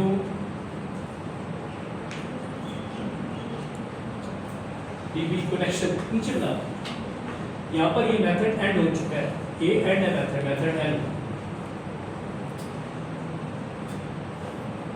comments, method and, ये यहाँ से जो शुरू हो रहा है पब्लिक स्ट्रिंग ये, और ये यहाँ पर मेथड, ये मेरी क्लास है। अब मैं क्या करूँगा, db connection dot connect method, ये मैंने ट्राई में शुरू किया। अगर तो इसमें रोला गोला होगा तो कोड कहाँ चला जाएगा, कैच ट्राई का अगर जो भी रोला होगा, रोला मींस कि अगर वो कनेक्ट नहीं हो रहा, अगर आपका डेटाबेस में मसला है, फाइल खुली हुई है और एरर आ गया है, तो वो आपका आप उसको उस डीबी कनेक्ट के भी अंदर मेथड में जाएंगे तो उसमें ट्राई कैच और उसमें सारी उसने रीड किया होगा कि ब्रिजिंग बनी, कोई और रीड करना है, तो आप कैच में करेंगे और एक्सेप्शन, अगर इनपुट आउटपुट एक्सेप्शन है आप इसी तरह इसके ऊपर इंपोर्ट कराएंगे। आप करते हैं import Java dot IO static semicolon, import Java dot utility dot static semicolon, जितने इनपुट आउटपुट की इंपोर्ट पैकेज सब एक्सेप्ट कर लें तो वो सारी इंपोर्ट करनी पड़ेगी। अगर आपको एक्सेप्शन हैंडलिंग करनी है, आपने फॉर्म के पीछे भी वहाँ पर ट्राई कैच में इंक्लूड करना है, मैं जस्ट सिंपल बता रहा हूँ, ये फॉर्म है, इसको इससे ऊपर ट्राई करेंगे, इसमें वैल्यू आएगी, आईओ एक्सेप्शन आएगा, ये ट्राई में सारा करेंगे और कैच में फिर आप एक्सेप्शन को रीड करेंगे। तो वो जो फ्रॉम के पीछे भी है वहाँ पर एक्सेप्शन हैंडलिंग पहले करनी है, कि वैलिडेशन तो नहीं है, ब्लैंक फॉर्म तो नहीं है कि लोगों ने फॉर्म ब्लैंक रखा हुआ और लॉगिन करी जा रहे हैं, रजिस्टर करी जा रहे हैं, वैल्यू तो डालो नहीं। तो आपने यहाँ पर भी कोड में एक्सेप्शन ट्राई कैच करना है और कोड वहाँ पर लगाना है, ये तो मैं बेसिकली आपको सिर्फ आपको करा। तो कैच आईओ एक्सेप्शन, वो जो इनपुट आउटपुट एक्सेप्शन और आपकी जो भी इसका इंस्टेंस है, और फिर आप इसको रीड कराएंगे, प्रिंट करवाएंगे कि उसका ट्रेस रूट का एक मेथड होता है, system dot out trace root है वो, उसको तो फिर आपको बताती है कि क्या मसला हो। और ट्राई के अंदर भी और कोड बाकी है। अब लगेगा यहाँ पर क्यूरीज के लिए 2-3 स्टेप होते हैं, ठीक है। एक तो क्यूरी से ऊपर आप 2-3 उसकी वो जो एक स्टेटमेंट है बिल्ट इन क्यूरी लिखने की तो एक है इंसर्ट इनटू, मगर इससे क्यूरी से ऊपर भी आप इसका एक ब्रिज बनाते हैं या एक वेरिएबल लेते हैं, तो वहाँ पर आप इसको क्यूरी लिखेंगे, ट्राई के अंदर सारा क्यूरी लिखेंगे और इसको क्यूरी को आप उसको system dot out print line में भी शो कर सकते हैं नीचे कंसोल पे कि भाई क्यूरी एग्जीक्यूट हो गई है, वैल्यू स्टोर हो गई है। तो अगर ट्राई नहीं चलेगा तो सीधा कैश में आ जाएगा, ठीक है जी। तो अगर ट्राई चल गया तो आपको नीचे रिस्पांस भी आ रहा होगा कि वैल्यू स्टोर हो चुकी है कंसोल पे, वैसे ही आप अपने तौर पे दिखा रहे हैं। तो इसी तरह ये होता है कि आप जब ये रिटर्न करेगा तो ये अगर आपकी ये भी एक मेथड रिटर्न कर रहा है स्ट्रिंग, तो इसको भी आप क्यूरी का भी एक रिटर्न रिस्पांस दे सकते हैं कि अजी शो करा सकते हैं क्यूरी होगी एग्जीक्यूट, ये फिर वापस इधर जाएंगे और फिर वापस इधर जाएगा। तो दैट्स हाउ कि लेयर काम करती है। हर लेयर जिसका अपना फंक्शनलिटी है, GUI स्टैंड्स फॉर ग्राफिकल, जो यूजर से इनपुट और आउटपुट डिस्प्ले कर, यूजर से इनपुट लिए, और बिजनेस लॉजिक लेयर जो कि ये क्लास थी और ये स्पेसिफिकली सिर्फ प्रोसेसिंग के लिए, डाटा प्रोसेसिंग के लिए, एंड ये बेसिकली डेटाबेस के अंदर क्यूरीज वगैरह की डील करेंगे। क्यूरीज है, स्टोर प्रोसीजर्स है, तो प्रोसेस करने के बाद वापस कंट्रोल करने के बाद आउटपुट रिस्पांस कि क्यूरीज लग चुकी है, स्टोर हो चुकी है। दैट इज़ वाई ये लेयर में काम करना अंडरस्टैंडेबल भी है। इसमें डाटा गेट होगा, पास होगा, इसमें प्रोसेसिंग होगी, है तो लगा देंगे, नहीं है तो डाटा इधर भेजेंगे, कनेक्शन बना के क्यूरी लगा देंगे। अब खत्म कर रहे हैं। अब ये था रजिस्टर का मेथड। अगर एक है सर्च का मेथड, सर्च यूजर, सर्च का फॉर्म छोटा सा बनेगा, टैब पे सर्च करें, उस मेथड के पीछे इसी क्लास का सर्च का मेथड कॉल होगा। क्लास ही होगी ये फॉर्म चेंज होते रहेंगे, ये फॉर्म चेंज होते रहेंगे, यानी रजिस्ट्रेशन का फॉर्म डिफरेंट है, इसी चीज को सर्च कर रहे हैं वो सर्च का फॉर्म डिफरेंट है, अपडेट का कोई फॉर्म वो डिफरेंट है, तो वो फॉर्म डिफरेंट है। ये क्लास एक रहेगी, इसमें ये मेथड है रजिस्ट्रेशन का, फिर मेथड आएगा सर्च का यूजर का, फिर आएगा अपडेट यूजर का। इसी तरह यूजर DL, यूजर से रिलेटेड क्यूरीज एक ही क्लास होगी, ये रजिस्ट्रेशन की, ये मेथड है रजिस्ट्रेशन का, फिर सर्च यूजर का होगा, उसमें सर्च की क्यूरी लगेगी, फिर अपडेट का होगा, अपडेट का होगा। ये है यूजर से रिलेटेड एक पैटर्न। फिर जब होगा एम्प्लॉय रजिस्ट्रेशन, ऐड एम्प्लॉय का फॉर्म होगा, ऐड एम्प्लॉय में गेट करेंगे, एम्प्लॉय DL की एक क्लास होगी कोडिंग की, उसमें ऐड एम्प्लॉय का मेथड होगा। जब ये ऐड की रिक्वेस्ट होगी तो इस बटन के पीछे इस क्लास का ऐड का मेथड कॉल होगा और इस इधर से ऐड की क्यूरी कॉल होगी। जब आपका सर्च का मेथड होगा, यानी सर्च का फॉर्म बनेगा, search mean simple search, search employ by through ID और यहाँ पर सर्च, ये फॉर्म है, अलग है। जब सर्च का बटन, ये देखें ये एंड है सबसे इंपॉर्टेंट, ये सबसे एंड निचोड़ इसलिए है कि टेक्निकल, सर्च का मेथड फॉर्म बनेगा तो सर्च के मेथड के पीछे इसी क्लास का सर्च का मेथड कॉल होगा, वो इधर आ जाएगा, इधर से वो सर्च की क्वेरी में जाएगा। समझ आ रही है बात? Yes, sir. तो इस BLL में ऐड फंक्शन, सर्च, अपडेट सिर्फ यूजर से रिलेटेड, सिर्फ यूजर से रिलेटेड ऐड की, सर्च, अपडेट अलग, फिर एम्प्लॉय से रिलेटेड है तो एम्प्लॉय के फॉर्म से अलग फॉर्म, फिर एम्प्लॉय से रिलेटेड ऐड एम्प्लॉय है उसका अलग, फिर सर्च एम्प्लॉय है, फिर अपडेट है, तो ऐड को करेगा और ऐड से ऐड की क्यूरी में जाएगा। तो जब हम स्ट्रक्चर्ड करते थे कि जितना कुछ है वो एक ही क्लास में होता था, देखते जब क्लास ही खत्म नहीं होगी। आपने तो काम भी नहीं किया ना, हमने तो हजारों लाइनों के कोड किए स्ट्रक्चर प्रोग्रामिंग फर्स्ट सेमेस्टर में प्रोजेक्ट करते थे। आपको तो 2 जमा 2 फैक्टोरियल करा लिया, वो करा दिया, प्राइम नंबर करा लिया, डिफरेंस करा दिया, स्विच लगा दी, एग्जांपल दे दी, वो दे दी, चलो जी खत्म हो गया कोर्स। हमें तो पढ़ाते साथ टीचर कहते प्रोजेक्ट करें, कोई फाइलिंग का किसी को दे दिया, किसी को रिकॉर्ड कीपिंग का दे दिया, किसी को बस मैनेजमेंट सिस्टम दे दिया, फाइलिंग यूज करो, तब पता नहीं। तो वो उसमें स्ट्रक्चर्ड में कोडिंग कोड है। When you talk about object is very clean. कोई चीज क्यूरी में चेंज करनी है, स्पेसिफिकली सिंपल उस क्यूरी की क्लास में जाके उस मेथड में जाके चेंज करोगे, तब कुछ भी कोड चेंज करने की जरूरत नहीं। वरना अगर एक क्लास में काम होता है सारा कोड तितर बितर होगा। So that is why this is the beauty of layer में काम करना। लेयर सिक्योरिटी प्रोवाइड करती है डाटा की, लेयर इजीली एक्सेस देती है कि अच्छा ये यहाँ पर आपने ये ट्रैक करना है, उस तक पहुँचना है, वहाँ तक पहुँच सकते हैं। That's it is. और इसको हम लेक्चर को एंड करते हैं। I hope it will be a learning session और इसको आप आगे प्रैक्टिस में करेंगे। लोगों ने पढ़ी भी होगी, कई लोगों ने प्रोग्रामिंग इस तरह की भी होगी। कितने लोगों ने ऑब्जेक्ट प्रोग्रामिंग, इनहेरिटेंस या ये चीज़ें की नहीं है इस तरह? 8 to 10 पीपल। ठीक है, ओके, ये फिर रास्ता है जिनके लिए और लर्निंग स्ट्रॉन्ग होगी अब। थैंक यू वेरी मच जी, थैंक यू, अल्लाह हाफ़िज़।